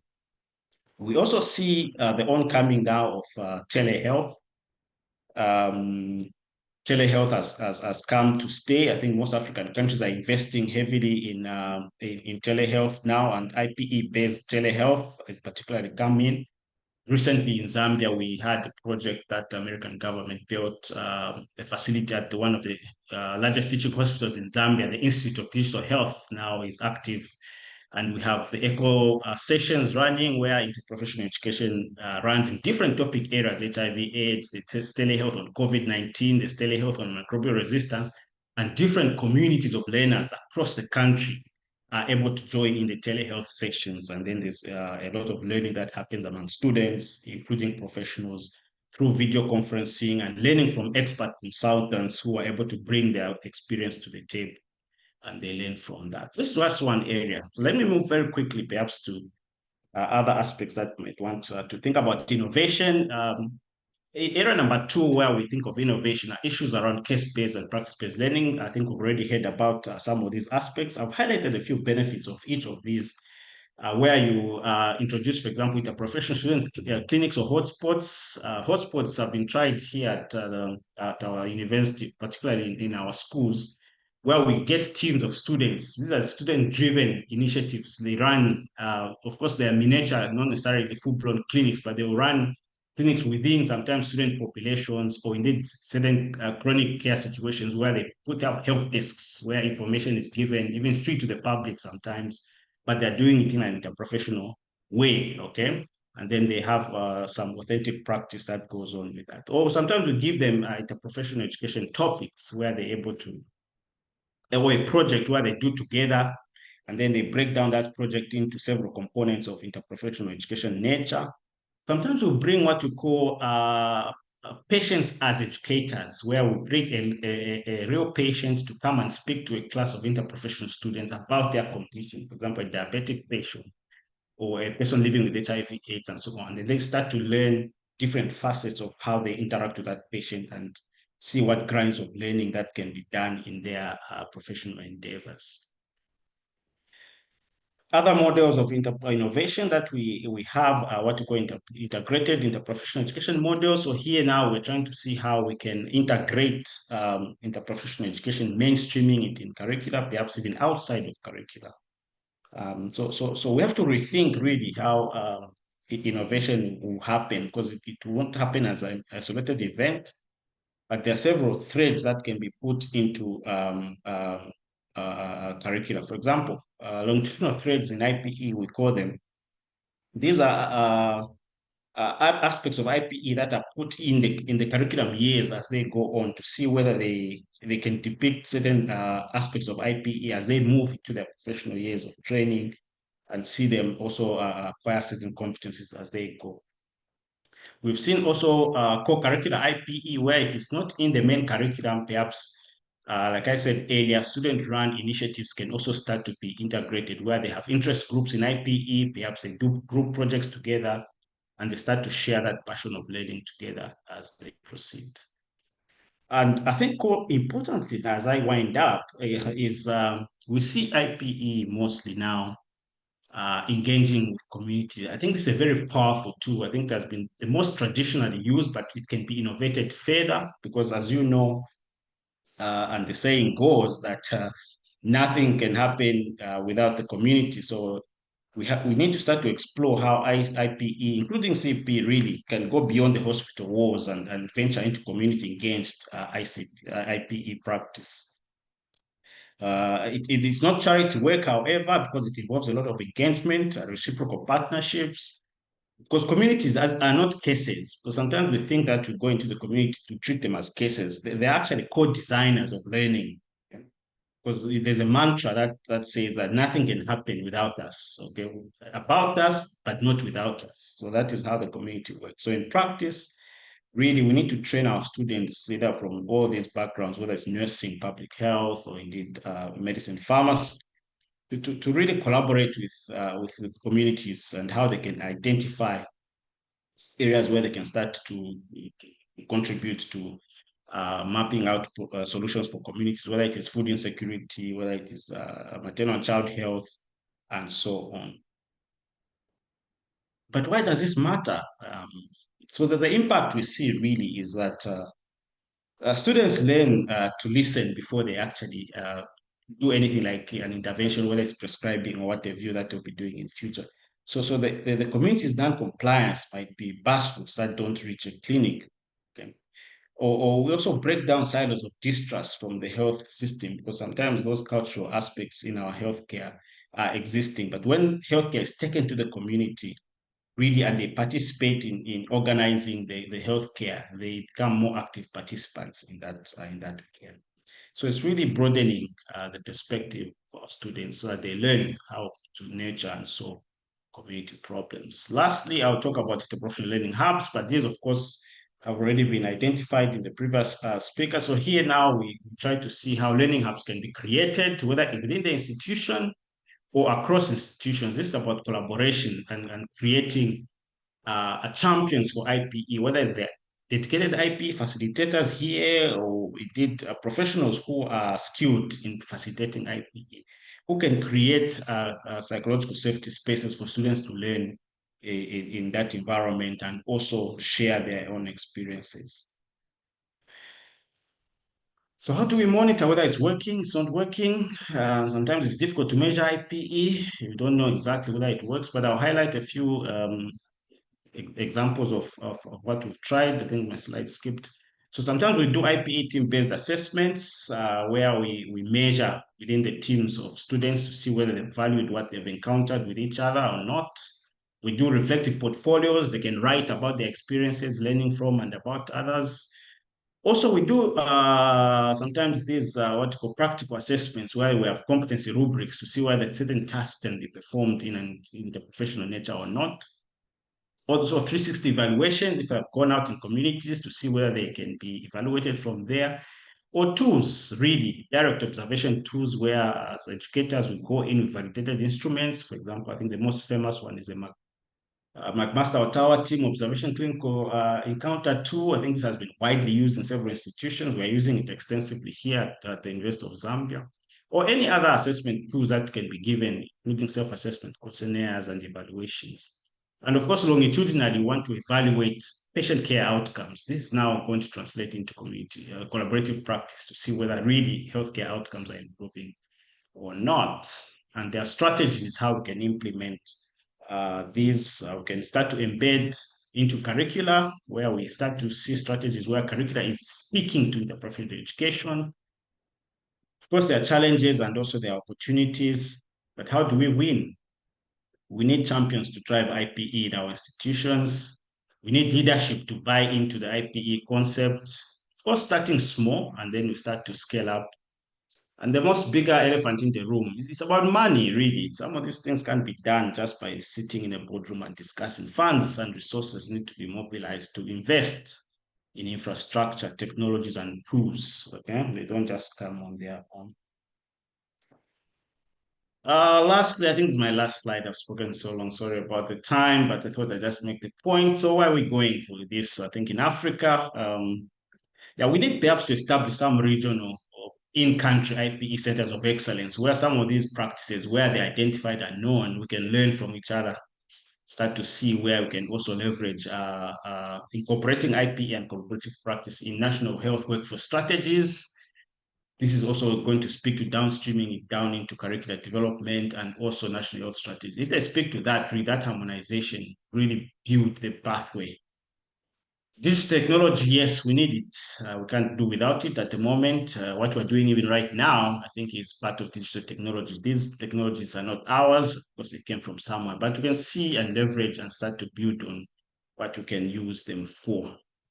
The global space as well, we need to learn from there. Our takeaways, yes, innovation in IPE is essential right now. We need to advocate for it. We need to explore. We need to partner. Perhaps those who have and can share, we need to share and see how we can help other institutions bring it. Of course, collaboration to catalyze the innovation in IPE. This is quite key. Partner with someone or other professions, other departments, other schools, other institutions that can perhaps help to support your cause. And of course, we need to leverage the opportunities in educational technology, curricular reform, particularly, and policy integration, as I spoke to earlier. So there are just a few highlights of what we've been doing here at the University of Zambia. On the right there is our Institute of Digital Health that was launched at the University Teaching Hospital. It's a very big hub now where digital learning is happening. A lot of American support went in there. As you can see, the logos are showing, breathing that they're Americans. We send our students out to clinical practice in interprofessional groups. Okay, they go out to do the interprofessional learning and then they come with experiences. We also have simulation labs. We're using real patients. Down here, you see the picture on the right. Actually, this was during the Shapiz project. These are actually members of staff. This is a lecturer who was simulating to be a patient, and then there was some interactions going on and learning and so on. It was simulating a patient care scenario. And of course, this is an outing, interprofessional outing, where students visit communities, and then they also have focus groups, roundtables to see what they are learning. So these are students. This is the facilitator here, an IPE champion, going around the group and discussing. Quite interesting stuff going on. So yeah, that's about it. These are just some resources utilized. Thank you so much for the opportunity to share, for the invitation. I acknowledge Professor Sasa, who linked me to this network. Thank you so much for the opportunity, and I look forward to interacting with you further. Thank you. Over.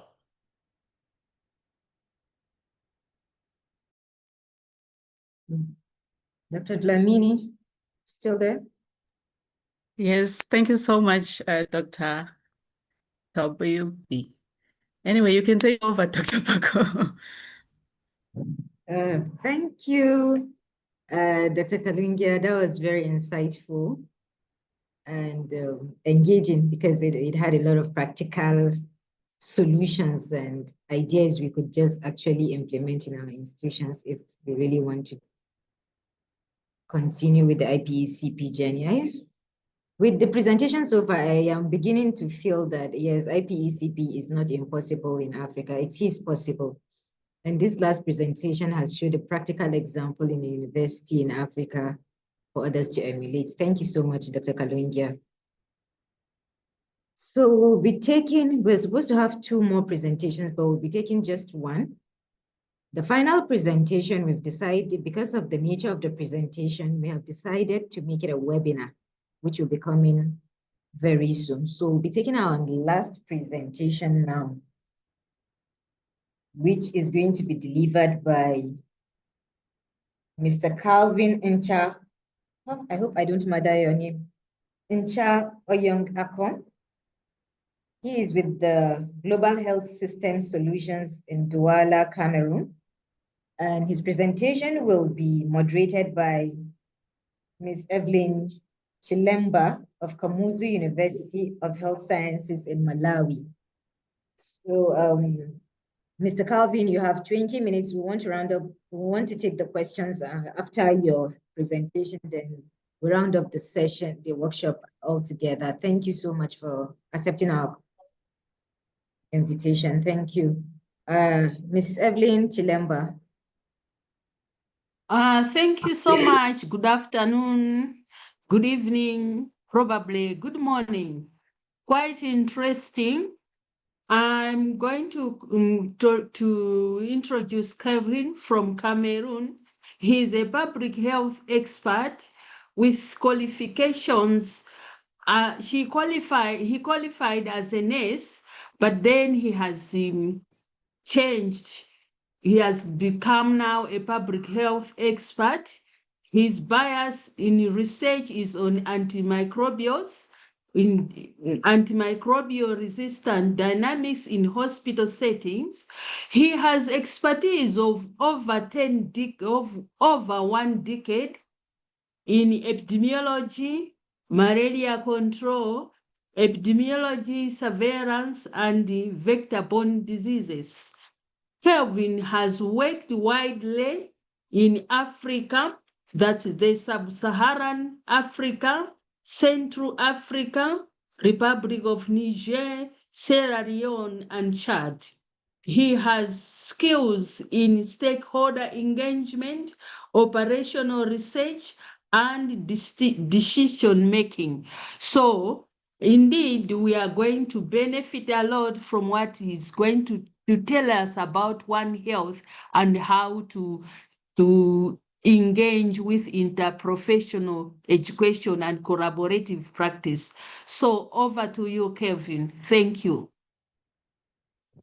Thank you very much, Madam Evelyn, for that warm introduction. Good day to everyone on the call. I want to extend my greetings to the Executive Director of AfriHealth and Dr. Bako for this opportunity to share my knowledge and skills, expertise on this very important topic in our society. I'm going to present on the One Health concept and interprofessional education and collaboration for collaborative practice in our settings in Africa. I will start right away.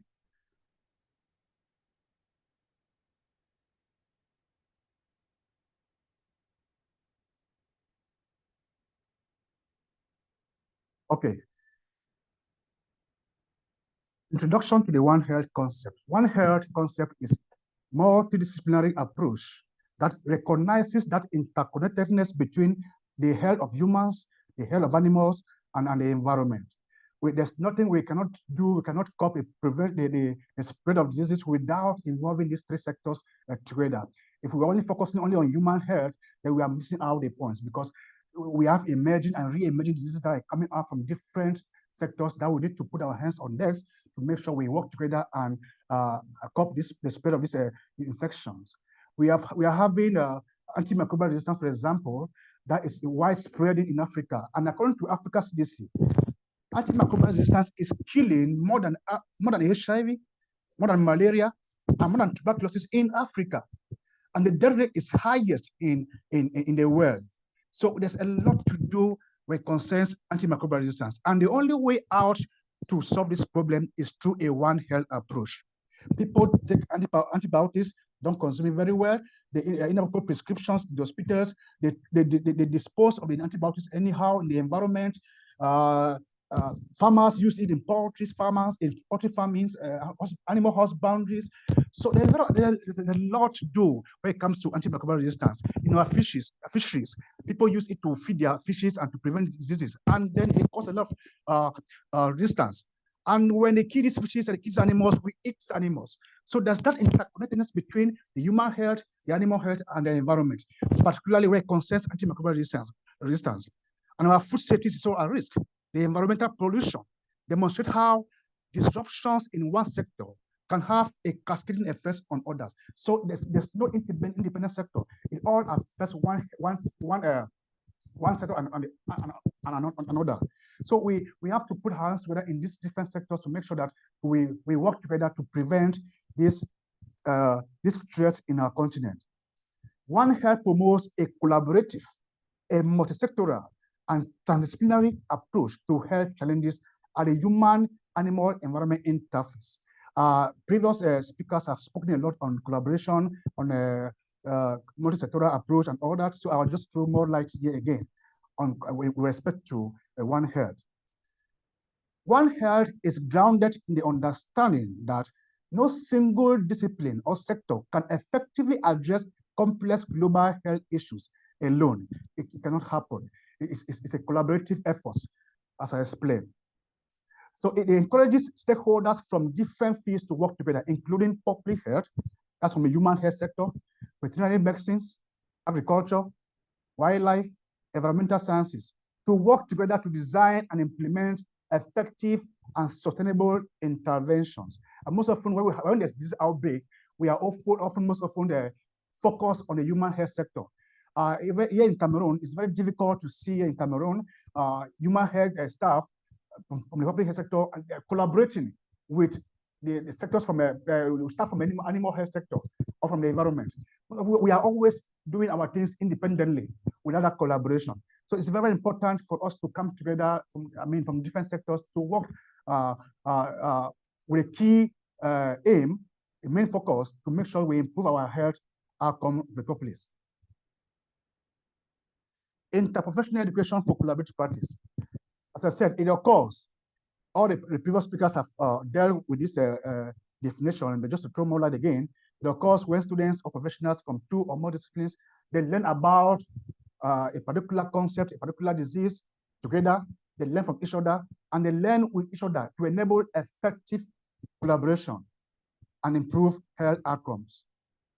The goal is to prepare health professionals with the knowledge, the skills, and the attitude necessary for collaborative interprofessional practice. What is this practice all about? Collaborative practice ensures that epidemiologists, for example, epidemiologists monitor disease patterns in humans and animals. Veterinarians identify zoonotic threats early in animal populations. Environmental scientists assess the ecological risk and environmental changes. Medical doctors, nurses, lab scientists in the hospital sector, they manage human health outcomes.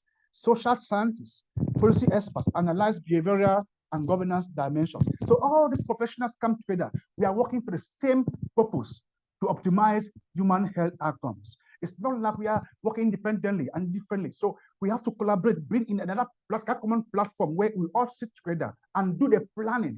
If there's an outbreak, what do we do? Epidemiologists will bring ideas, veterinary doctors will bring ideas, people, the botanists, zoologists, environmental scientists, we all sit in a common table, not minimizing any other, not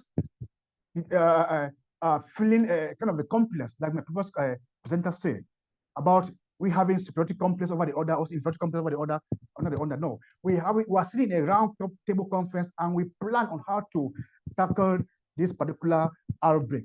So we have to reach that point where outbreak investigations or the coping of outbreaks should not be limited to only the health sector alone.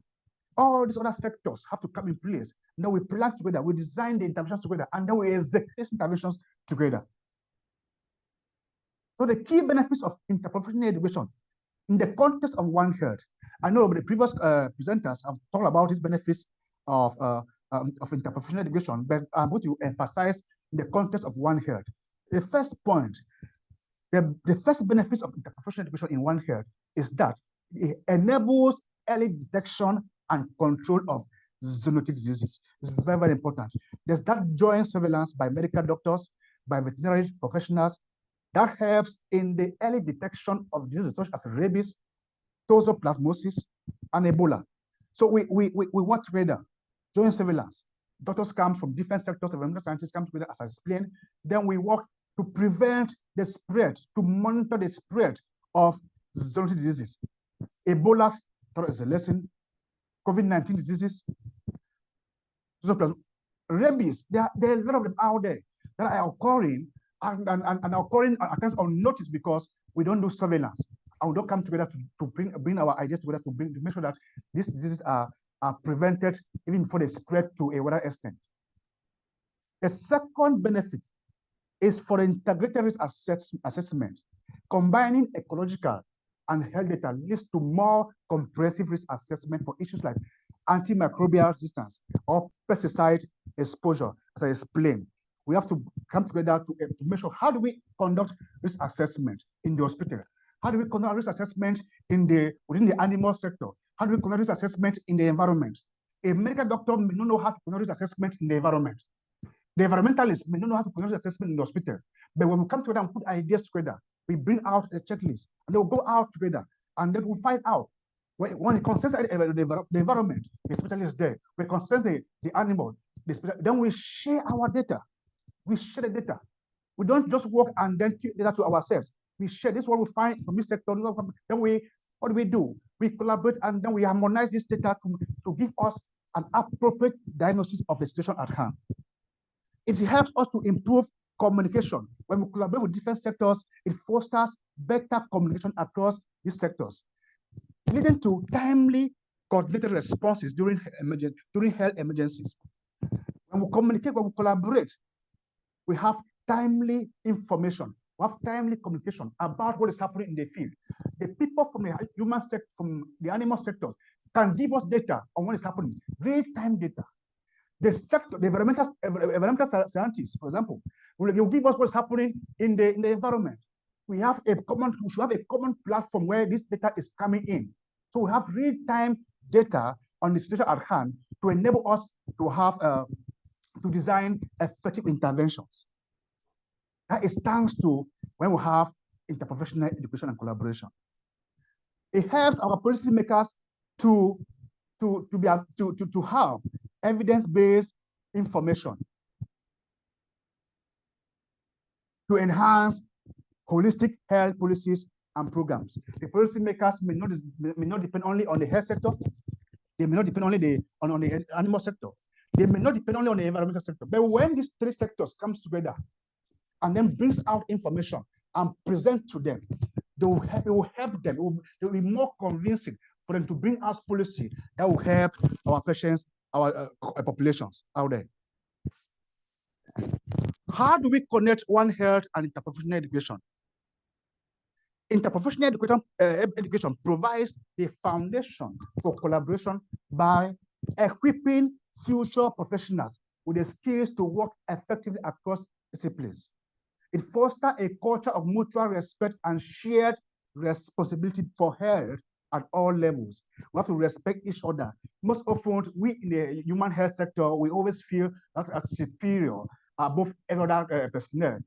A medical doctor will feel that he's the most qualified, he knows it all, and may minimize the specialists from the animal sectors, he may minimize the environmentalists, he may minimize those from the food industries because he's a medical doctor, or we are nurses, we are dealing human beings, we are that superior.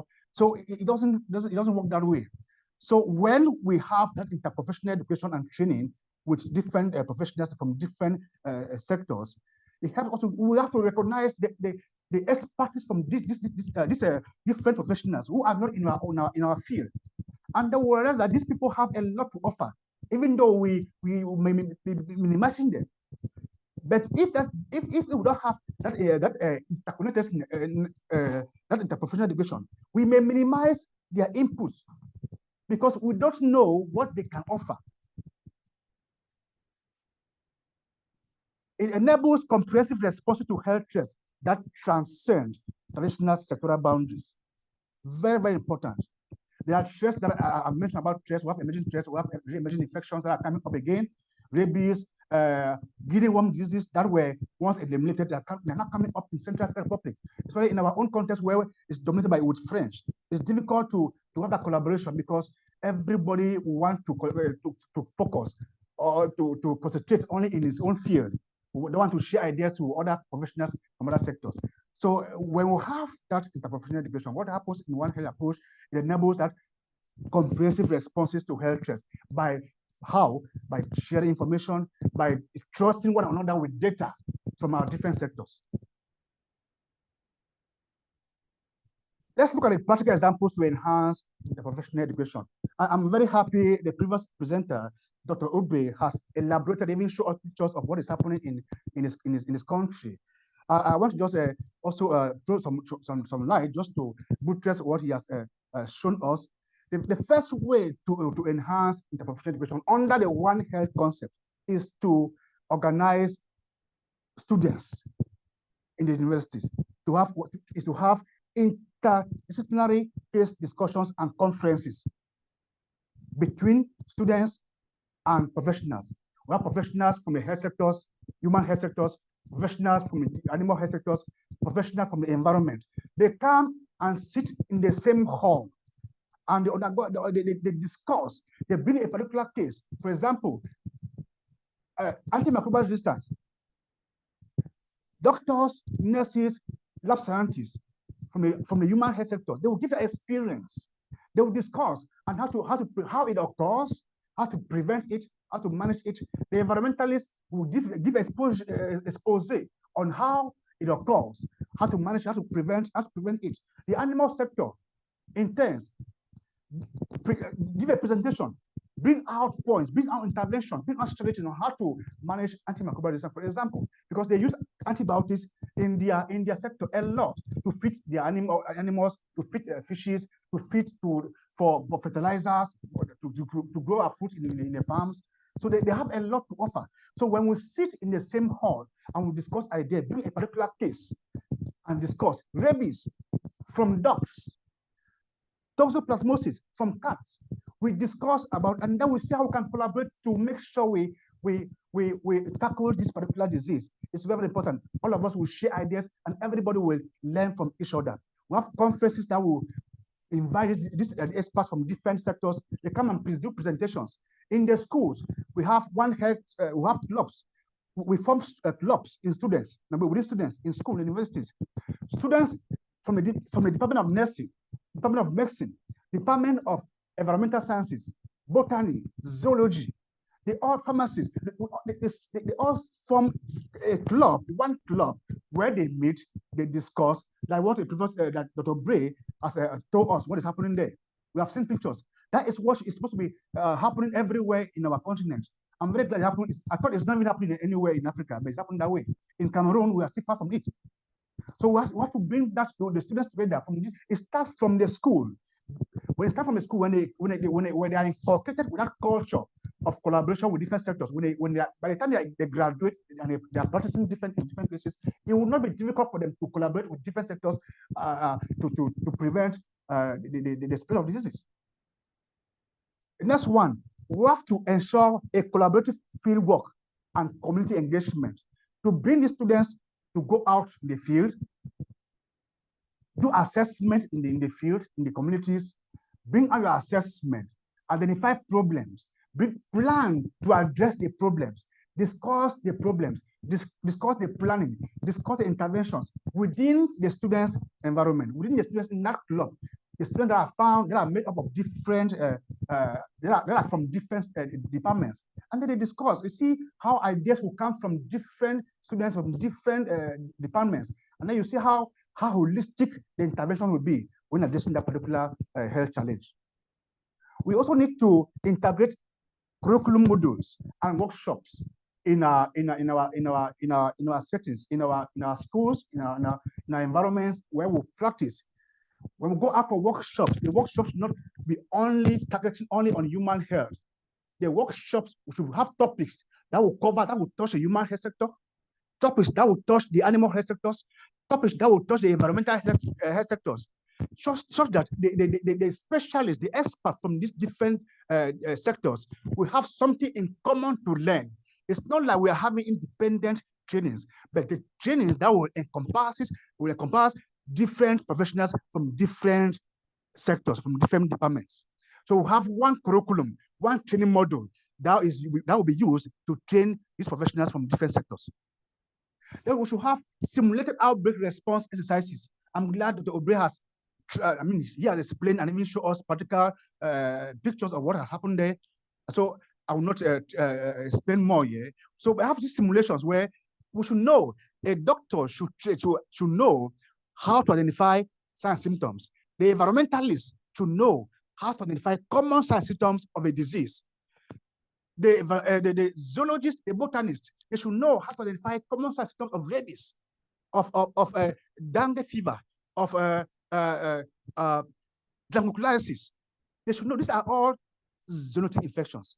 They should know how to identify the signs and symptoms. So we have those kind of simulations that this science system will present this way, this disease will present like this one will present like this. So there should be a common knowledge for at least a basic knowledge that should be known by every other person. Then how do we intervene to prevent the spread? Surveillance. What do we do? Contact tracing. What do we do in the community? How do we do contact tracing? It should be known by all experts in these different sectors. Internship and leadership programs should be provided to these students and to these officials or professionals from different sectors, where the sector staff from human health sectors, for example, doctors and nurses, lab scientists, will go into internship with zoologists, with botanists, with veterinary nurses and doctors, or doctors from a medical perspective, or nurses from a human health sector. Will go into go for internship into work with the animal sectors, the staff from the animal sectors in their laboratories, or how to do diagnosis of animals. How do we do assessment of a dog to identify a problem? How do we do assessments of different pets that we have around, of pigs, of cows?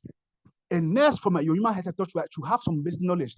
And in the same vein, the zoologists and the botanists, all these veterinary doctors should have somehow kind of assess basic knowledge of how to identify or do surveillance in the human health sector. So we have to just share this basic knowledge. So when we are going into the out in the field, we should not be totally blank of what's happening in the different sectors. Online interprofessional learning platforms should be provided to all the sectors.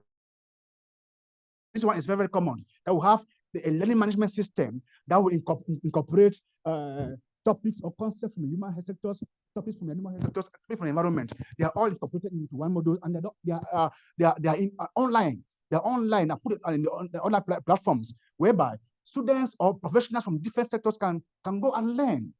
We learn from each other, and then we equip our skills, or increase our skills, enhance our skills in disease prevention and treatment. Now, I've just produced some topics, some common topics that we can use to train professionals from different sectors when it comes to One Health. For example, introduction to One Health concept. It's very important that professionals from different fields know about the One Health concept, so that when I go out to the field, I should not feel that I should be the only person to do this. When it comes to One Health, every one of us is important.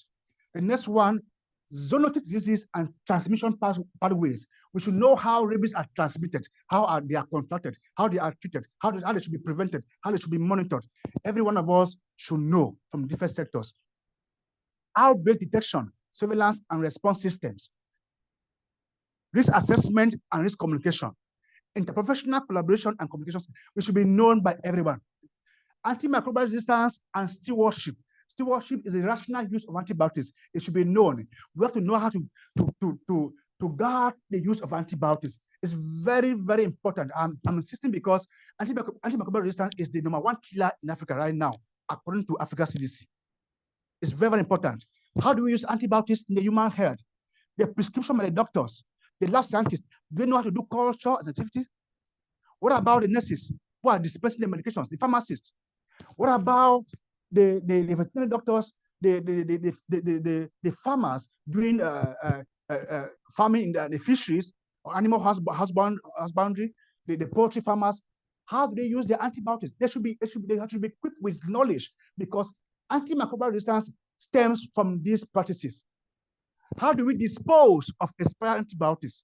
How do we dispose of antibiotics that are no longer in use into the environment? It's very, very important for us to know these concepts. Climate change and health impacts. Environmental determinants of health is very, very important. Disease ecology and transmission dynamics is not only reserved for the botanists, the zoologists, and the environmentalists as a whole. It concerns the staff of the animal sectors. It concerns doctors, it concerns nurses, it concerns dentists, it concerns lab scientists. So it's very, very important we know these concepts. These are just a few.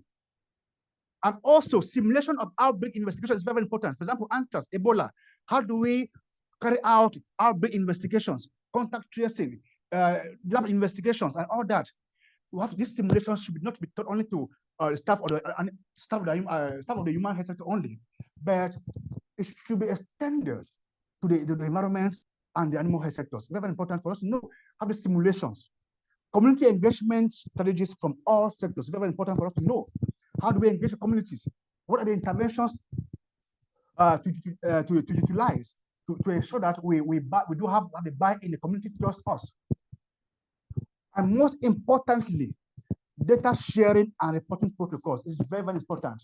And most often we don't trust each other. We don't want to share our data to other colleagues that are in the environment. We feel that they may misuse our data, or maybe to share our data to veterinary doctors, those who are working in the animal health sectors, because we feel that their concerns is only with the animals, so they should not have anything to do with human data.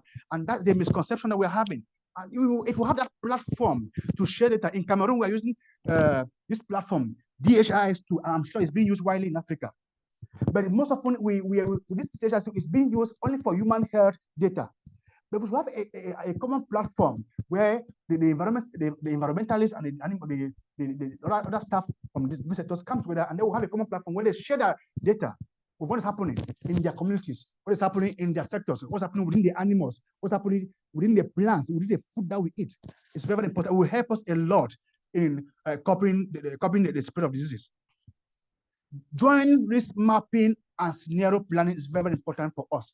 How do we map our interventions? How do we map the risk from different areas? We have to do it jointly with different staff from different sectors. One health case studies and after action reviews is very important. After we have done the interventions, we have to come together in one conference, in one hall, and review our interventions, as post interventions, what worked and what did not work. So somebody has to take the lead. Who is taking the lead to make sure this thing is happening in Africa? It's happening in some part of Africa, but in some part of Africa, it's not happening at all. In Central Africa, it's not happening. As far as I'm concerned, it's not happening. So what about these other countries where there's little or no interaction within different sectors in health?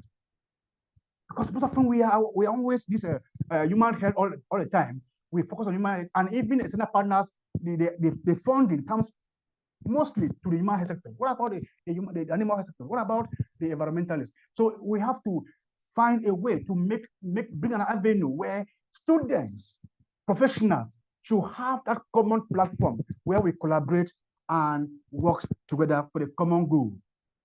Thank you very much for your keen attention. I want to appreciate AfriHealth and most importantly, Dr. Bako for informing me and getting me involved in this particular workshop.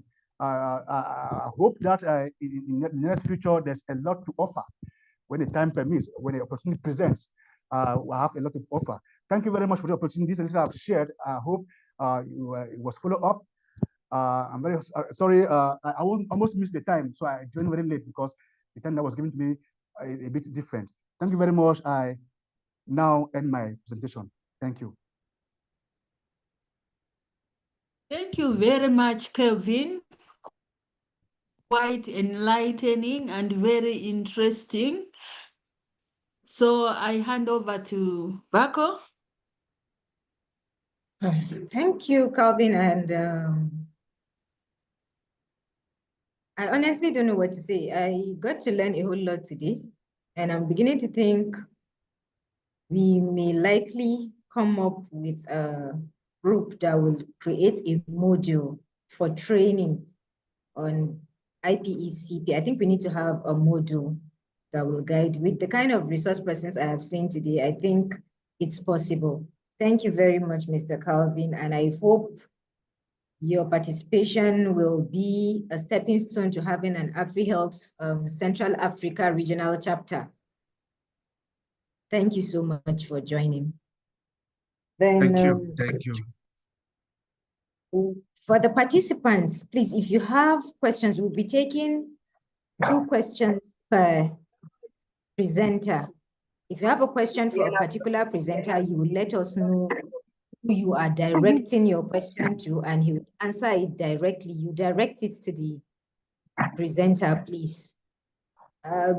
Before, you can please raise your hands and we will ask you to unmute and ask your question. So please, if you have a question, please raise your hand and let us know you want to ask a question, and you direct it to a particular speaker.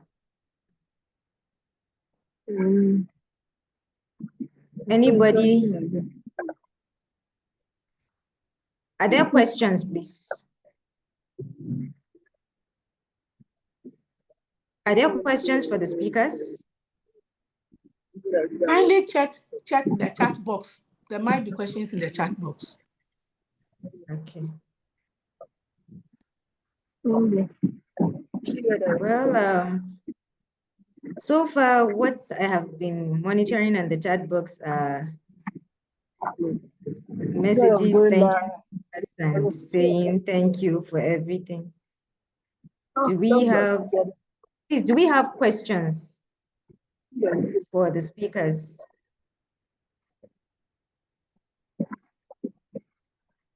Adiranti, you're on mute and it's like you want to speak. Do you have a question?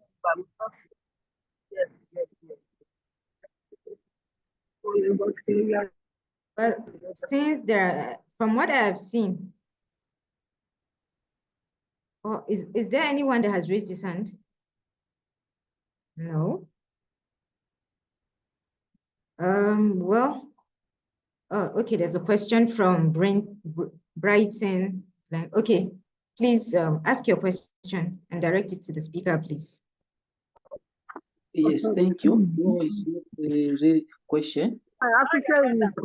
First, to thank the presenters for well articulated presentations. I think we got some meaningful, experiences, even from the place of work.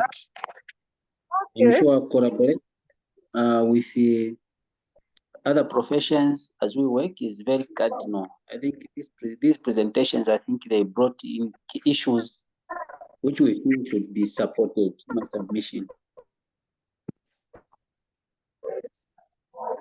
Thank you very much for the encouraging words. Do we have any other contribution or question too? For the speakers?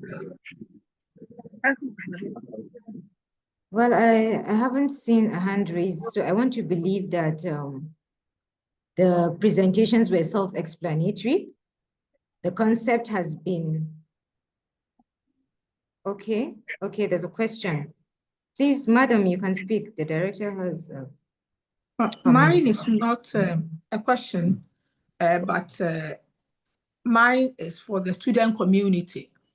AfriHealth has a student community, and I've seen a lot of students joining this webinar. So I would like to charge the student community to pick this workshop from here and see how they can really discuss further all that has been presented here at their level, and see how interprofessional education can really be incorporated into the student curriculum at our health professions institutions. I'm sure that students can really play a key role here, besides asking our faculties to also look at that. We are very grateful to the presenters for the wonderful and practical presentations.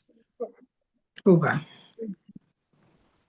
Thank you, madam. Thank you too for all the support. You've been very wonderful also for the funding, for the listening ear, and the encouragement. We're grateful. In the absence of questions, I would want to thank everyone. I believe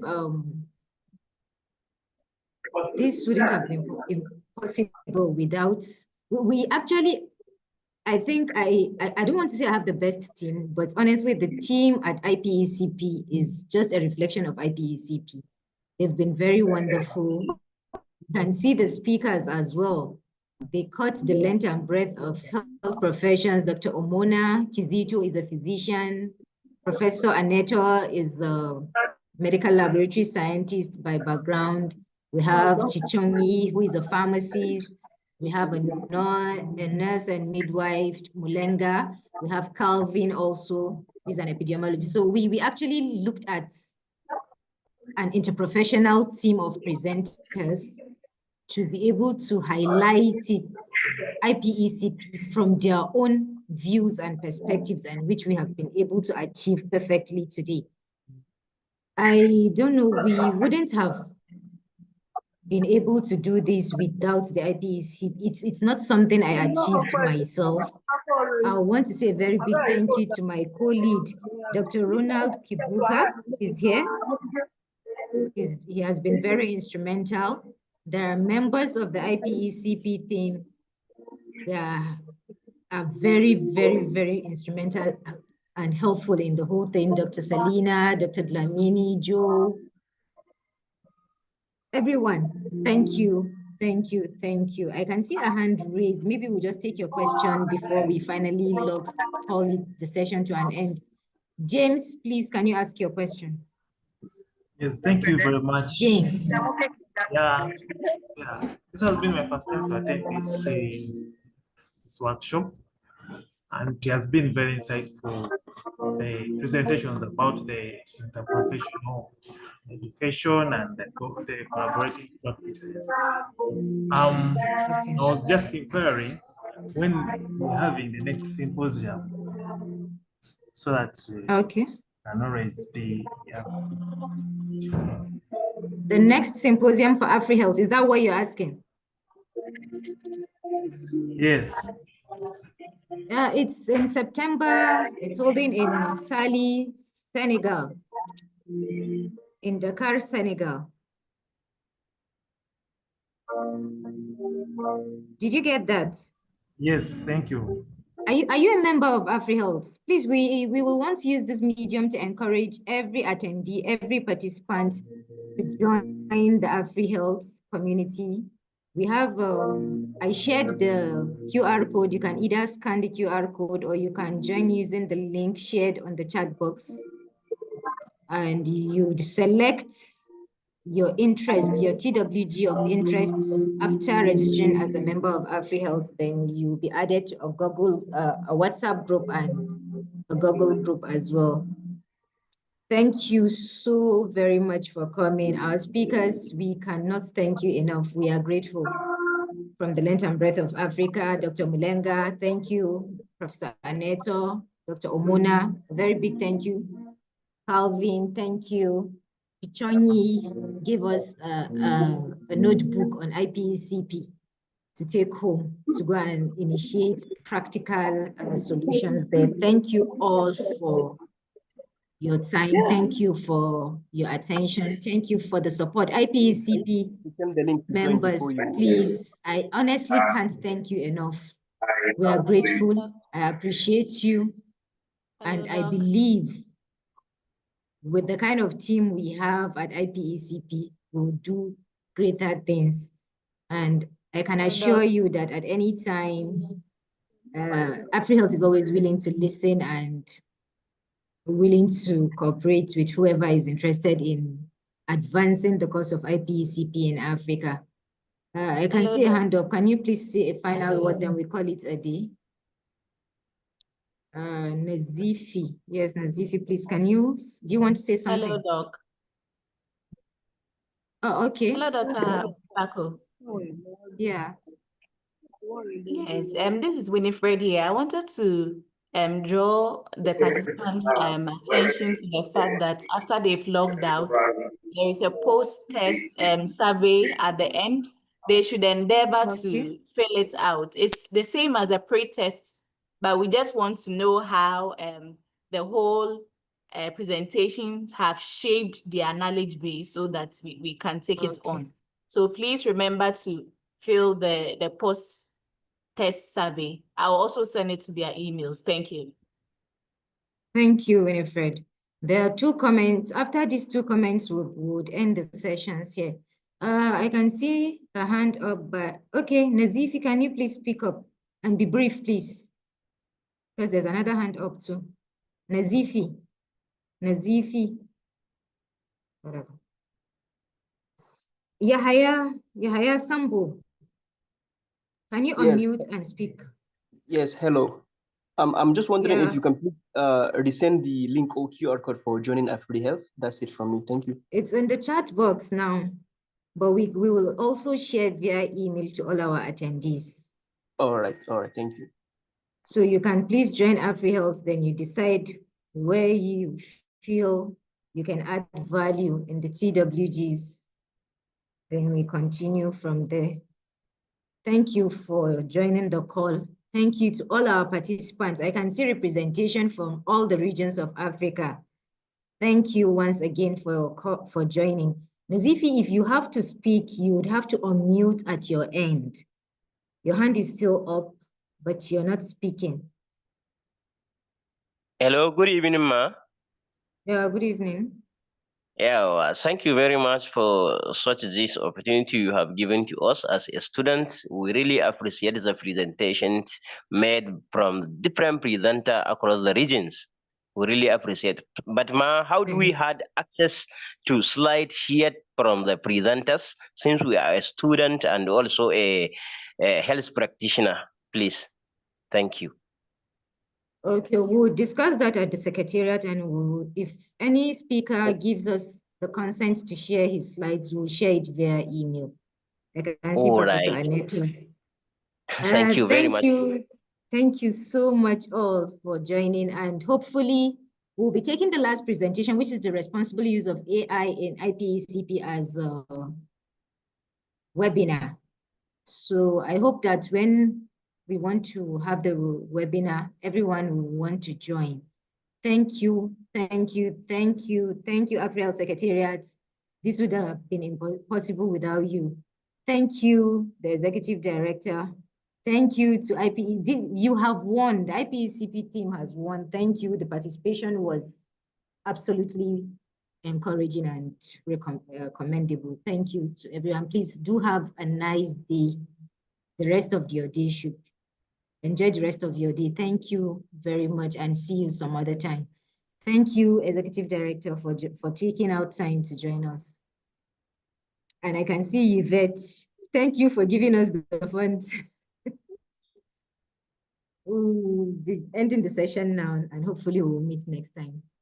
Do enjoy the rest of your day. Bye-bye. Bye-bye, everyone. Bye-bye. Thank you very much, Dr. Baku. Thank you. Thank you so much. Bye, everyone. Bye.